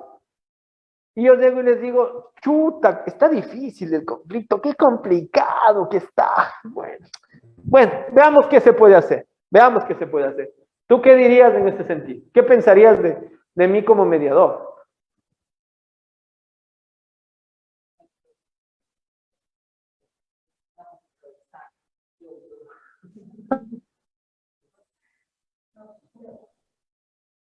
Ok. No me podría ayudar, que no nos va a ayudar, que no vamos a llegar a nada, porque ya de por sí está negativo. Perfecto, muy bien. Entonces yo estoy reflejando la negatividad, proyectando esta negatividad en las partes, lo que va a influir ¿para qué? Para que no se llegue a un acuerdo. Si se dan cuenta que la actitud, el comportamiento del mediador es fundamental para que se llegue o no se llegue a un acuerdo. Ahora, yo le pregunto a Kiara, ¿no es cierto? Yo, por el contrario, tú estás en un conflicto súper difícil, es complicadísimo, y yo llego y digo, a ver muchachos, bueno, pues muy buenas tardes, me presento, yo soy Sebastián, les voy a ayudar, este conflicto es solucionable, yo les aseguro que trabajando bien, conversando, dialogando como personas maduras y adultas que somos, vamos a resolver el conflicto, así que vamos sobre la marcha, trabajemos, metámosle ganas a esto, compañeros. ¿Qué les parece? ¿Qué te parecería a ti, Kiara? Pues el positivismo y la empatía con la que usted, bueno, con la que el mediador va a entrar a la sala, considero yo que eso hace que las partes ¿cómo es la palabra? Se inspiren, bueno, algo parecido, se inspiren a solucionar el problema, o sea, se motiven a solucionar el problema, porque se ve a la persona que nos va a tratar, se con una actitud, todo empático, todo asertivo. Entonces, yo pienso que eso también influye bastante para que las partes se abran y poder buscar la solución del conflicto. Exactamente. El mediador incide en las partes para poder llegar a un acuerdo. Y la forma de incidir puede nacer inclusive del comportamiento inicial que pueda tener frente al conflicto. Ojo, siempre nosotros tenemos que manejarnos con un criterio, con una tesis súper clara respecto del conflicto. El conflicto no es algo malo, ojo, el conflicto es algo innato de las relaciones sociales. Siempre que existan relaciones sociales, existirá conflicto. Entonces tenemos que trabajar en darle un énfasis positivo al conflicto. El conflicto no es lo malo. Lo malo es no poder resolver el conflicto de forma adecuada. ¿Sí me hago entender? Entonces, tenemos que tener un comportamiento tal que sepamos cómo actuar frente al conflicto para resolverlo de forma pacífica. Si lo resolvemos de forma pacífica, ese conflicto le estamos dando un énfasis positivo, ¿sí? Entonces, partimos de la idea fundamental de que el conflicto no es algo negativo, ¿sí? El conflicto tiene muchas incidencias positivas, es matriz de un cambio, permite reconstruir relaciones, permite identificar falencias propias y ajenas, entonces no es nada malo, ¿no?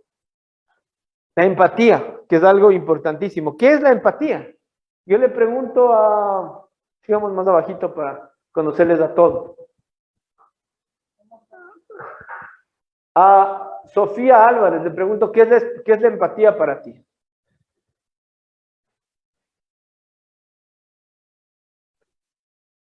Buenas tardes, ¿sí me escucha? Sí, bueno, para mí la empatía es ponerse en los zapatos de otra persona. Es encontrar, pues como digo, ¿no? Ponerse en la posición de otra persona para poder entender y pues sobrellevar de la mejor manera cualquier situación. Perfecto, Sofía. Definiste adecuadamente lo que es la empatía. La empatía es ponerme en el lugar de la otra persona, identificar qué es lo que yo necesitaría si estuviera en el lugar de la otra persona, ¿no es cierto? Si es que yo estoy frente a un conflicto, necesito a alguien que me atienda bien, alguien que me escuche, alguien que sea empático, alguien que sea cortés, que sea respetuoso, que se interese por mi conflicto. Yo, eso es lo que necesito. Entonces me pongo en el lugar del otro e identifico, si yo estuviera así, ¿qué es lo que necesito?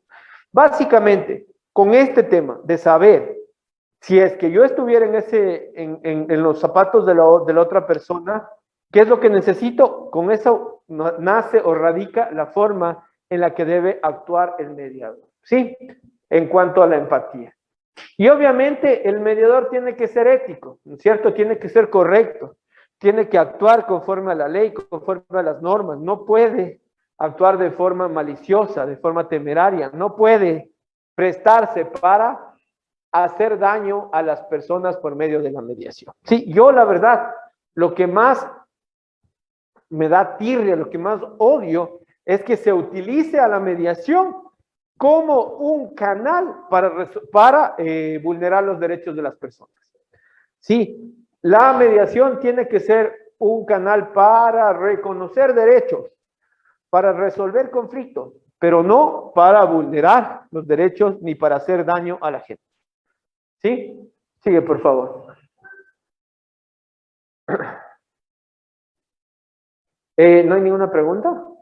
No.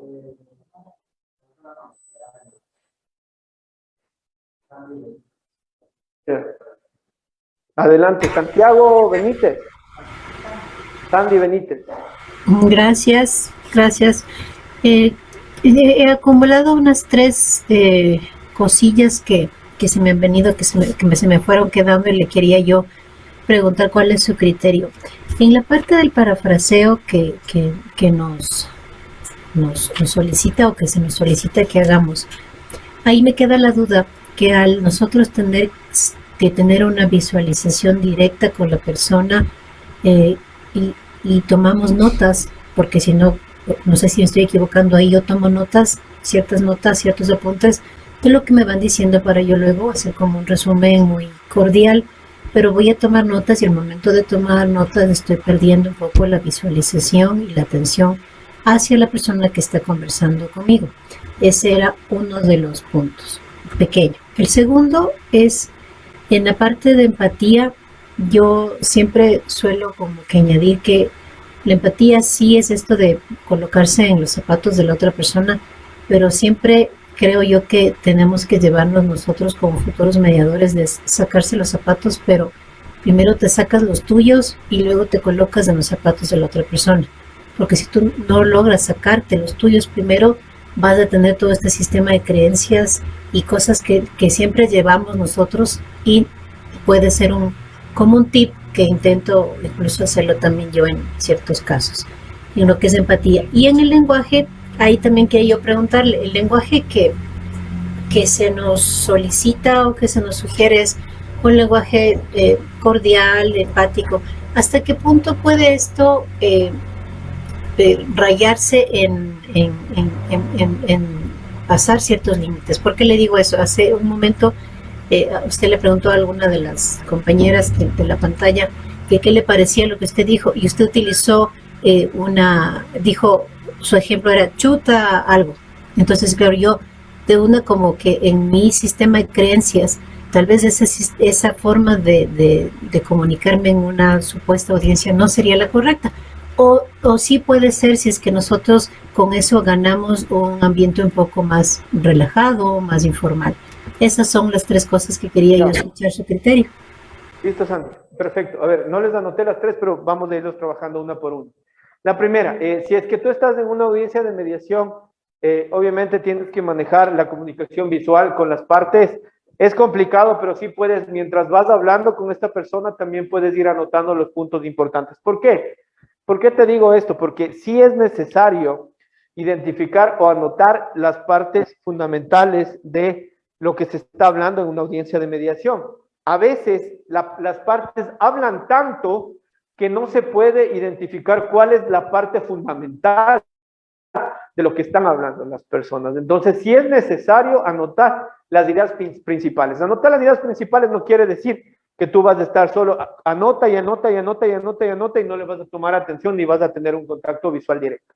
Simplemente, mientras estás hablando, lo único que deberías hacer es anotar las palabras principales, esas palabras que te van a permitir a ti poder identificar qué es lo que vas a resumir con el parafraseo. Esa es la primera. El segundo, ¿cómo yo manejo un lenguaje adecuado como mediador? El chuta se me debe ir, disculpa, no es el chuta una palabra adecuada dentro del mediador, pero tenemos que manejarnos con un lenguaje coloquial, con un lenguaje sencillo, y tenemos que dejar a un lado los tecnicismos. Ojo, dependiendo qué tipo de audiencia sea. Por ejemplo, si estás en una audiencia de mediación por un tema de familia, con dos personas que no son abogadas, están sin abogados, y tú comienzas y dices, es que la normativa, según la sentencia de la Corte Constitucional, establece que los parámetros para determinar la fijación de pensión alimenticia, entonces, obviamente, ¿qué es lo que vas a hacer? Vas a asustarles, ¿no es cierto? Entonces, en vez de eso, les puedes decir, vamos a aplicar lo que establece la ley para fijar una pensión alimenticia para su hijo. ¡Punto! ¿Sí me hago entender? Así de fácil y sencillo. El chuta lo omite, eso no es parte, eso es un adicional nomás. Pero tenemos que saber, sí, y esto sí, Sandy, muchas gracias por hacerme acuerdo, tenemos que saber cómo expresarnos de tal forma que no caigamos en tecnicismos. En vez de hacernos ver como los que sabemos mucho, lo que van a hacer es que las partes involucradas en un conflicto se asusten, no puedan entender y no se pueda llegar a un acuerdo. Y Andri, una consulta, ¿es la clase seguida o existe? Ya, perfecto. Pero sigamos nomás, todavía tenemos un poco de tiempo. Dentro del comportamiento ético del mediador, uno de los temas fundamentales es que procura que las partes decidan de manera libre y voluntaria sin presiones de ningún tipo. Eso es importantísimo, ¿no es cierto? El acuerdo que se suscribe en mediación tiene que ser libre y voluntario. No puede prever o no puede existir sobre el acuerdo que las partes suscriben fuerza como para que se le obligue a suscribir, ni presión de ningún tipo, ¿no? Por eso el mediador tiene que trabajar de tal forma que se pueda eliminar o que no se lo pueda establecer dentro de la audiencia. Por ejemplo, les pongo un caso, ¿no es cierto? Estamos en una audiencia de mediación por un tema de familia y dice que ya estaban fijando el acta y le dice, ya fijaron alimentos y ahora estaban fijando visitas. Entonces dice, bueno, la mamá dice, tú le vas a ver a tu hija cada mes, una vez al mes. Y eso si quieres nomás, porque si no, Si no me aceptas así, no le vas a ver nunca. ¿Qué estamos haciendo? Estamos presionando, ¿no es cierto? Entonces ahí el mediador, ¿no? A lo que decía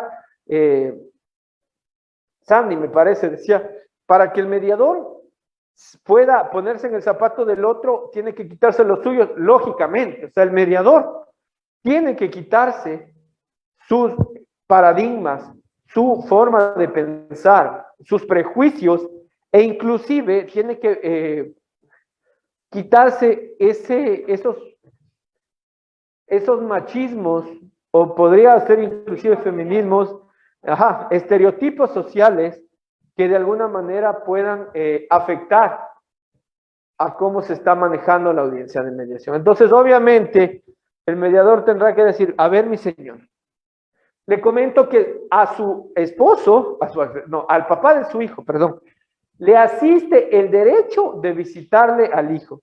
Y no es únicamente un derecho del papá, sino también es un derecho del niño. Entonces, ahí nosotros podemos eliminar esta barrera de presiones, ¿no? ¿Qué más es importante frente del perfil del mediador? Interrumpe el proceso frente a cualquier impedimento legal o ético. Cuando se puede identificar que existe alguna vulneración de derechos, que hay algún tema indebido o inadecuado, pues el mediador también puede suspender el conflicto, suspender la audiencia. ¿No es cierto? ¿Qué pasa? Les pongo un ejemplo y vamos a trabajar mucho con ejemplos. Estamos con dos personas que tienen un conflicto que está con una carga de conflictividad muy alta, está elevado el conflicto y las partes no tienen esa capacidad de comunicarse. ¿Qué es lo que hace el mediador? Le voy a preguntar, bajemos. Al último. A Wilmer le voy a preguntar, le voy a decir, Wilmer, estamos en una audiencia de mediación, pero las partes están tan alteradas, está tan elevado el conflicto, que yo no puedo como mediador, no se puede manejar la audiencia. ¿Qué hacemos?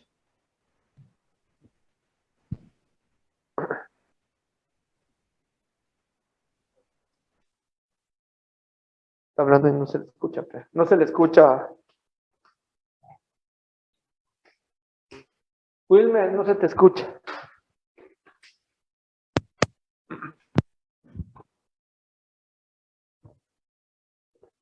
No se te escucha, Wilmer. Bueno, hagámosle la misma pregunta a Roberto.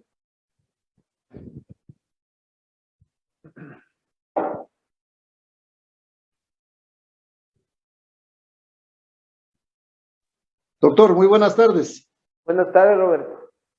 Para mi criterio, pienso que debería suspender de un inicio a la audiencia. ¿Y qué hago suspendiendo la audiencia? Puede ser por un determinado tiempo hasta que se calmen los ánimos. ¿Y ustedes creen, sinceramente, que digamos que hoy están enojados, digamos, está un conflicto elevado, ya mañana van a estar bien? No, más bien, doctor, me refería a una pausa en el mismo día, en el mismo instante. Ya. Aquí lo que podemos hacer es aplicar el tema de la pausa, que es interesante. La pausa puede ser para que se tomen una agüita, se tomen un café, se vayan a la parte de afuera y respiren un poco, y de ahí sí puedan continuar con la audiencia. Esa es una. Otra técnica que es fundamental dentro de la mediación son las audiencias por separado o los caucus. Eso sí es muy bueno. ¿Por qué? Porque permite de alguna manera conocer el conflicto cuando se les tiene a las partes una en cada lado. Súper chévere manejar las audiencias por separado, te permite conocer más a fondo el conflicto, conversar de mejor manera, de forma más tranquila con las partes, y de esa manera identificar una mejor estrategia para ayudar a resolver el conflicto. ¿Sí? Caucus o audiencias por separado. ¿Qué es otra tema fundamental, el cambio de persona a la generación de confianza, ¿no es cierto? ¿Cómo yo genero la confianza? Primero tengo que cambiar mi carácter. Si es que yo soy enojado, si yo soy bravo, no puedo ser mediador. Ojo, ¿no? Desde aquí, desde ahorita ya les digo ya, los que son medios bravos, medios problemáticos, los que les gusta ver la quinta pata al gato, desde ahorita irán cambiando si quieren ser mediadores. Desde ya les digo. Porque un mediador nunca puede ser así, ¿no? Entonces voy a ir cambiando mi carácter. Tengo que tener un criterio de manejarme y atender con cortesía. Sí, muchas veces, inclusive yo he identificado mediadores privados que dicen, ¿en qué le puedo ayudar? No es ayudar. Usted me está sirviendo porque me estoy prestando un servicio, ¿no es cierto? Nadie me está dando de gratis. Entonces, inclusive hay que cuidar los términos de los que me refiero, ¿no es cierto? Aplicamos la igualdad. ¿Cuál igualdad? ¿La formal o la material? ¿Cuál igualdad es la que tenemos que aplicar? La material, ¿no es cierto? La material. Cuando nosotros identificamos cuáles son las circunstancias atendientes a cada persona y le damos a cada cual lo que corresponde, pero conforme a sus necesidades. Esa es la igualdad material. ¿No es cierto? Con eso que llegamos a la inclusión, y cuando tenemos inclusión generamos confianza. Esa es la flechita de la confianza dentro de la mediación. Sigamos, por favor. Los principios éticos del mediador, ¿no es cierto? Primer requisito, independencia. Ni para el uno ni para el otro. El conflicto a mí no me afecta. Yo no puedo de ninguna manera, compañeras y compañeros, verme afectado, agobiado, o mucho menos tomarme a personal un conflicto ajeno. No es mi conflicto, señores. Yo no estoy ahí. No digo, ay, pobrecito Luis Escobar, qué bestia, cómo le han hecho, pobre. No le reconocen sus derechos laborales. Me da unas iras, digo, con este man que cómo no le va a reconocer, pues la Cristina, los derechos laborales a Luis. ¿Sí me entienden? O sea, yo no tengo por qué verme afectado en el conflicto. Eso es parte de la imparcialidad también, ¿no es cierto? Porque yo no me pongo a favor ni en contra de ninguna de las partes. Soy una persona íntegra, sí, soy una persona correcta, que se manejo de forma adecuada. No es que la Carolina le digo, yo soy parte, le digo, vea, Caro, me ayuda, y ya después de aquí nos vamos a unas guatitas, nos vamos a pegar unas cervecitas. No se olvide, pero me ayuda, ojo. ¿No es cierto? Yo siempre tengo que manejarme de una forma íntegra, ética, honesta. Tengo que ser una persona transparente, ¿sí? No puedo prestarme para que por medio de la mediación se pueda vulnerar los derechos de las personas. Tengo que ser una persona diligente. ¿Por qué diligente? Tengo que actuar de forma rápida, oportuna. Saber cómo llevar la audiencia de mediación. Una audiencia de mediación, a diferencia de la vía judicial ordinaria, es un procedimiento ágil, eficaz, ¿no es cierto? ¿Cuánto se demora la mediación?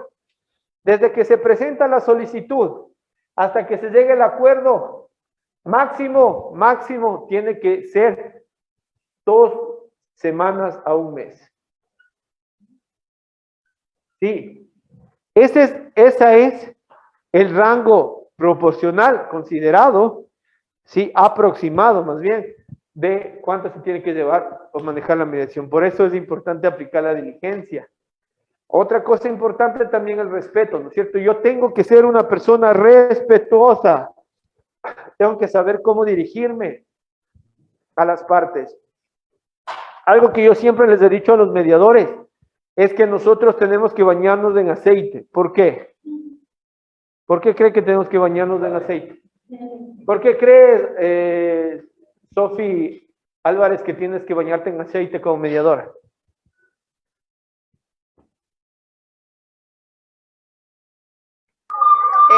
Yo creo que es para, valga la palabra, que nos resbale tanto la problemática, no pues no absorbernos de los problemas y pues como dice, ¿no? Ser imparcial, ¿no? Que no nos Tenemos que bañarnos en aceite para que todo el conflicto, la problemática, todo nos resbale. Ojo, cuando dos personas se encuentran emocionalmente alteradas, comienzan a discutir entre ellas, ¿no es cierto? A veces una persona está tan emocionalmente alterada que no únicamente discute entre ellas, sino que busca un tercero para discutir. El mediador no tiene por nada del mundo que caer en esas provocaciones de las partes. No puede en ningún momento el mediador ponerse en la misma posición que las partes. Entonces, si es que ya están increpando al mediador y ustedes como mediadores le responden de la misma forma, se les fue el conflicto, se les fue la audiencia y no va a haber ninguna solución, ¿sí? El mediador tiene que tener capacitación y conocimiento. Ojo, el mediador tiene que ser una persona que se capacite, que aprenda, que estudie constantemente. Ustedes saben que la mediación se radica fundamentalmente en la aplicación de la norma y del derecho. Y el derecho tiene una característica fundamental, que es algo que no es estático, que es cambiante. Y obviamente al ser tan cambiante, necesitamos actualizarnos en conocimientos. Siempre el mediador tiene que ser una persona que esté constantemente preparándose, capacitándose, estudiando. Y tiene que tener también un principio de servicio a la colectividad. En cuanto al manejo de los dilemas éticos de la mediación, ¿cuáles son las obligaciones del mediador? Primero, compromisos voluntarios. Siempre los acuerdos tienen que ser libres y voluntarios sin ningún tipo de presión. En segundo lugar, tienen que ser obligaciones exigibles y ejecutables, ¿no es cierto? Hay obligaciones de dar o de hacer, pero obviamente siempre tienen que, de alguna manera, plasmarse en el acta de mediación compromisos que se puedan ejecutar, que se puedan exigir. En este momento no les voy a explicar ese tema porque también tengo clases con ustedes en elaboración de actas de mediación. Y cuando vayamos a esa clase, les voy a explicar sobre las obligaciones exigibles y ejecutables. Sin embargo, de aquello también tienen que establecerse acuerdos justos. En un acuerdo de mediación, compañeras y compañeros, ¿quién gana? Quiero que me digan, a ver, por abajo, por favor, bájale un poquito. Patricia Mora, quiero que me digas de un acuerdo de mediación, ¿quién gana y quién pierde?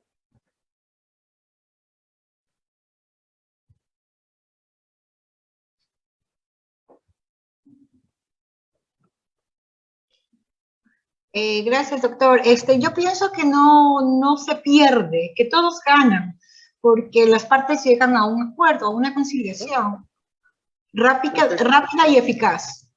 Exactamente. Entonces, bajo tu criterio, ¿no es cierto? En la mediación es ganar, ganar. Los dos ganamos. Gana el uno y gana el otro. ¿Qué pasa? Te pregunto a ti, Cecilia. ¿Qué pasa cuando en un acuerdo de mediación solo gana el uno y no gana el otro? ¿Es un acuerdo justo?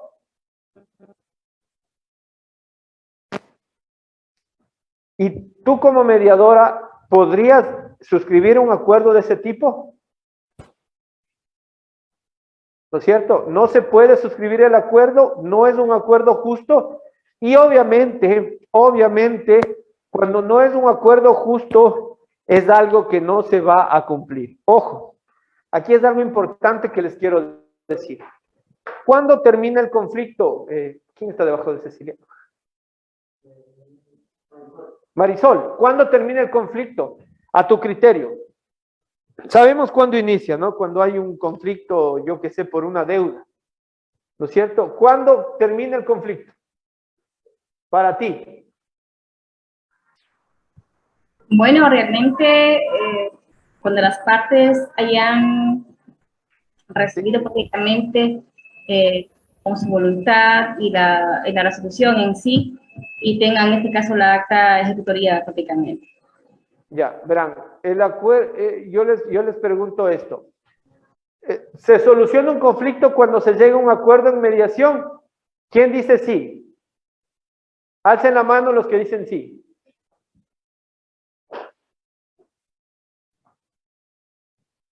¿Todos están de acuerdo? ¿Todos? Veámosles así, podemos tenerles a todos así en un... Perfecto.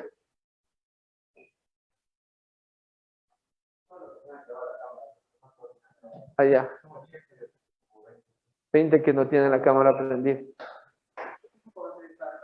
No, perfecto. A ver, entonces todos los que estamos aquí, ¿cuántos creen que el conflicto se acaba cuando se suscribe un acuerdo en mediación? Bueno, entenderíamos que es más de la mitad, ¿no? Más de la mitad creen que el conflicto se acaba cuando hay un acuerdo en mediación. Perfecto. Ahora quiero que me digan, alguien que levante la mano y me diga, ¿por qué creen que el conflicto no se acaba cuando se suscribe el acuerdo? ¿Quién me puede decir? Levánteme la mano, adelante, tienen la palabra. Alguien que crea que el conflicto no se acaba cuando se suscribe un acuerdo. A ver, Manuel, adelante. Bueno, bueno, de hecho, el acta, hay un acuerdo, correcto, pero el conflicto termina básicamente cuando se suscribe el acta y cada uno tiene un ejemplar en sus manos. Pienso que ahí es cuando ya termina esta diligencia, este acto de la mediación. Ya. ¿Termina la mediación? Sí, estamos de acuerdo. La mediación puede terminar cuando hay un acuerdo total, un acuerdo parcial, una imposibilidad de acuerdo cuando las partes no llegaron a un acuerdo o una constancia de imposibilidad de mediación cuando no se presentó una de las partes. Eso sí, ahí termina la mediación. Pero el conflicto se termina, ¿saben cuándo? Cuando hay un cumplimiento del acuerdo en mediación. Ahí se acaba el conflicto. Sí, entonces, para yo poder establecer un acuerdo que se pueda cumplir, tiene que tener 3 elementos fundamentales. El primer elemento que debe tener tiene que ser voluntario, ¿no es cierto? El acuerdo tiene que ser voluntario, tiene que ser justo y tiene que tener una característica que puede ser cumplido, ¿ya? Y les voy a explicar cada uno de estos, ¿no es cierto? Voluntario, obviamente, porque no existe presión para suscribir el acuerdo. Tiene que ser justo porque no puede, de alguna manera, afectarse al uno o al otro. Todos tienen que haber ganado y tiene que ser algo que pueda ser cumplido. ¿Por qué? Porque yo como mediador tengo la obligación de manejar la audiencia de mediación de tal forma que pueda identificar y entender las realidades de las partes y de esta manera verificar cuando hay un compromiso que no pueda ser cumplido y que quiera ser suscrito, si me hago entender. Por ejemplo, yo tengo una deuda con Carolina, ¿no es cierto? Yo no tengo plata, tengo un montón de obligaciones y deudas pendientes, pero yo en el acta, en el acuerdo digo, bueno, pues, ya para que no haya ningún problema. ¿Sabes que los 3,000 que te debo, Carolina, el otro miércoles ya te pago? Tranquilo, no te preocupes. Entonces, obviamente, ¿esto se podrá cumplir o no se podrá cumplir? ¿No es cierto? Entonces, como no se puede cumplir, el mediador tiene que identificar eso y decir, a ver, ¿estás totalmente seguro que puedes cumplir esto? Si sabes las consecuencias jurídicas que tiene incumplir un acta de mediación. Entonces el mediador se convierte en un educador que va a orientar a las partes inclusive en las consecuencias futuras de lo que puede pasar si es que se cumple el acuerdo o no se cumple el acuerdo. ¿Sí me hago entender, compañeras y compañeros? Adelante. Adelante, Jimmy. Eduardo Ortega.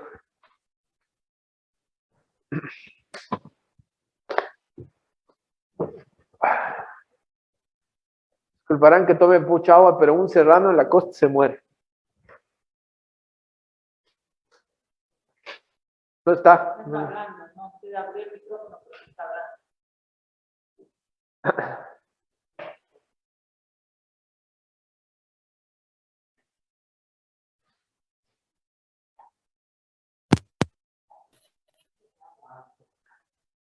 Bueno, sigamos entonces, ya.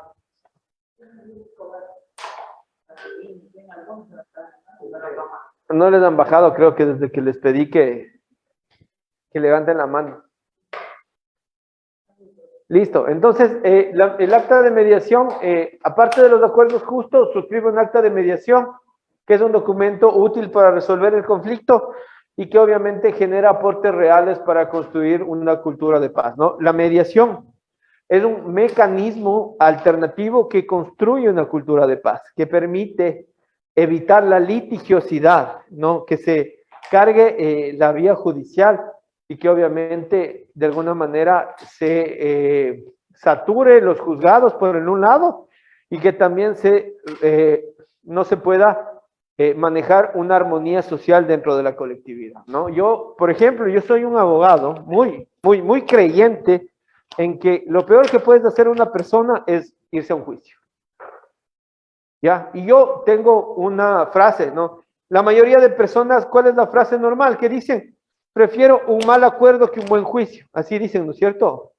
¿Se han escuchado esa frase? Yo prefiero un mal acuerdo que un buen juicio. Yo digo al revés. Yo prefiero un buen acuerdo que un mal juicio.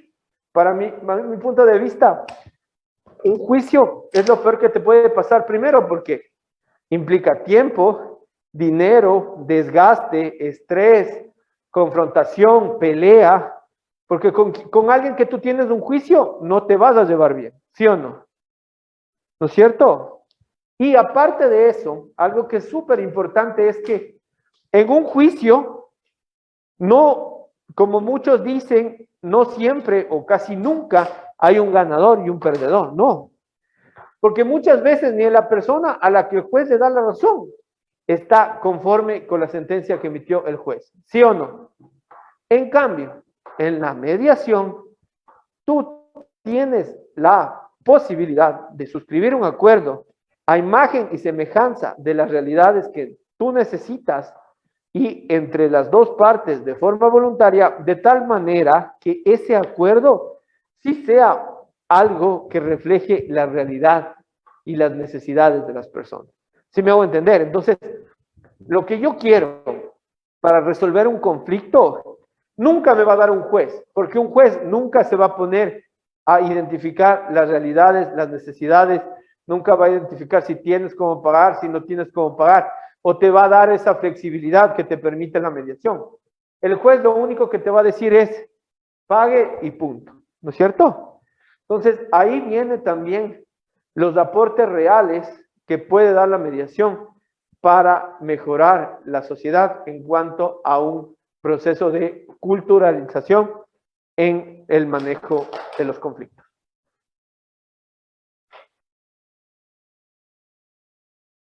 Los valores éticos, los principios y valores éticos tienen sanciones, están establecidas en las normas, en el reglamento de cada centro de mediación y en el código de ética establecen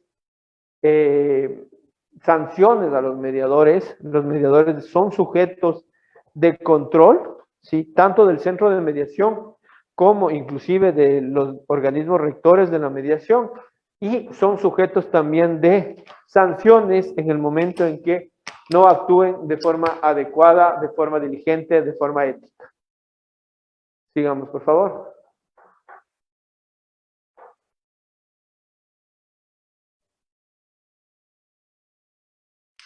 Para que el mediador pueda actuar, primero tiene que estar certificado, registrado y habilitado. ¿Certificado cuándo? Cuando han pasado una capacitación, un curso de formación de mediadores como el que ustedes están realizando. Ahí obtienen su certificación, ¿no es cierto? De ahí tienen que registrarse y habilitarse. ¿En dónde hacen eso? En el Consejo de la Judicatura, ¿sí? El Consejo de la Judicatura les emite el certificado de registro y habilitación como mediador. El único documento habilitante que les permite a ustedes realizar mediaciones es el registro en el Consejo de la Judicatura. Si no tienen el registro en el Consejo de la Judicatura, sus actas de mediación son nulas, ¿no? ¿Por qué les digo esto? Por ejemplo, Marisol, ¿cuál es tu apellido, Marisol? No se le escucha.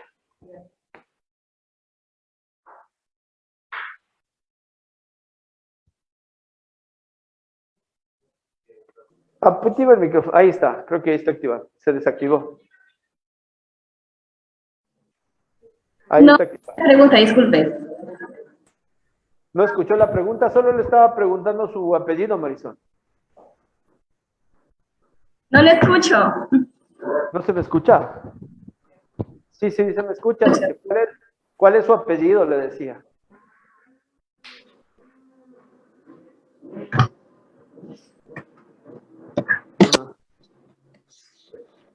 Sí, se escucha bien. Perfecto. Bueno, digamos que vamos a ¿me escuchaba, Marisol? Ahí. Ya, le decía que cuál es su apellido. No, perfecto. Bueno, digamos que Patricia Fernanda Morán Calderón. Patricia Fernanda Morán Calderón suscribe un acta de mediación, ¿no?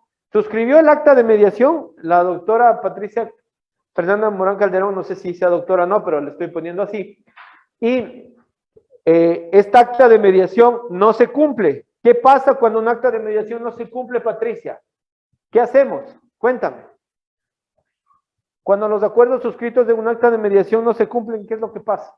Se deja en nulidad porque justamente la mediación tiene la validez de un juez de paz, pero si ya no se cumple, entonces se va a un proceso judicial inmediatamente. Perfecto. Si es que no cumples el acta de mediación, vas a un proceso de ejecución del acta de mediación.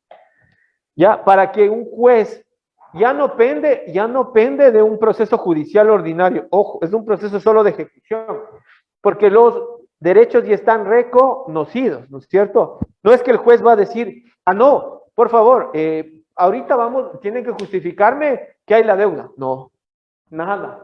Simplemente el juez lo que dice, aquí hay un acuerdo de pago.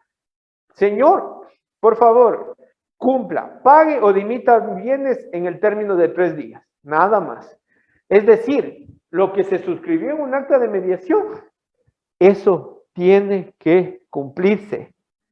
Eso es lo que yo les estaba diciendo en este momento. Pero, aquí viene el pero. Si Patricia Fernanda Morán Calderón, ella es la mediadora, suscribió el acta de mediación, llega a conocimiento del juez, esta acta de mediación, ¿saben lo que hace el juez? El juez manda un oficio al Consejo de la Judicatura y dice, señores del Consejo de la Judicatura, por favor, certifíquenme si la doctora Patricia Fernanda Mora Calderón es mediadora registrada en el Consejo de la Judicatura. ¿Qué pasa si es que el Consejo de la Judicatura le dice sí? Inmediatamente se va a ejecutar el acta, ¿no es cierto? ¿Y qué pasa si el Consejo de la Judicatura le dice no? Exactamente, el acta de mediación carece de toda validez. Listo, compañeros, vamos a tener 5 minutos de receso, pero antes de eso quiero que por favor ustedes me digan, vamos a hacer una retroalimentación, si es que estoy bien, estoy mal, si es que estoy entendible, no estoy entendible, si es que no aprendieron nada, o si es que mejor cambiamos de profesor de plan. Entonces, y aparte de eso, quiero que por favor me digan si es que tienen alguna pregunta, porque esto tiene que quedar súper claro, ¿no? Por favor, adelante.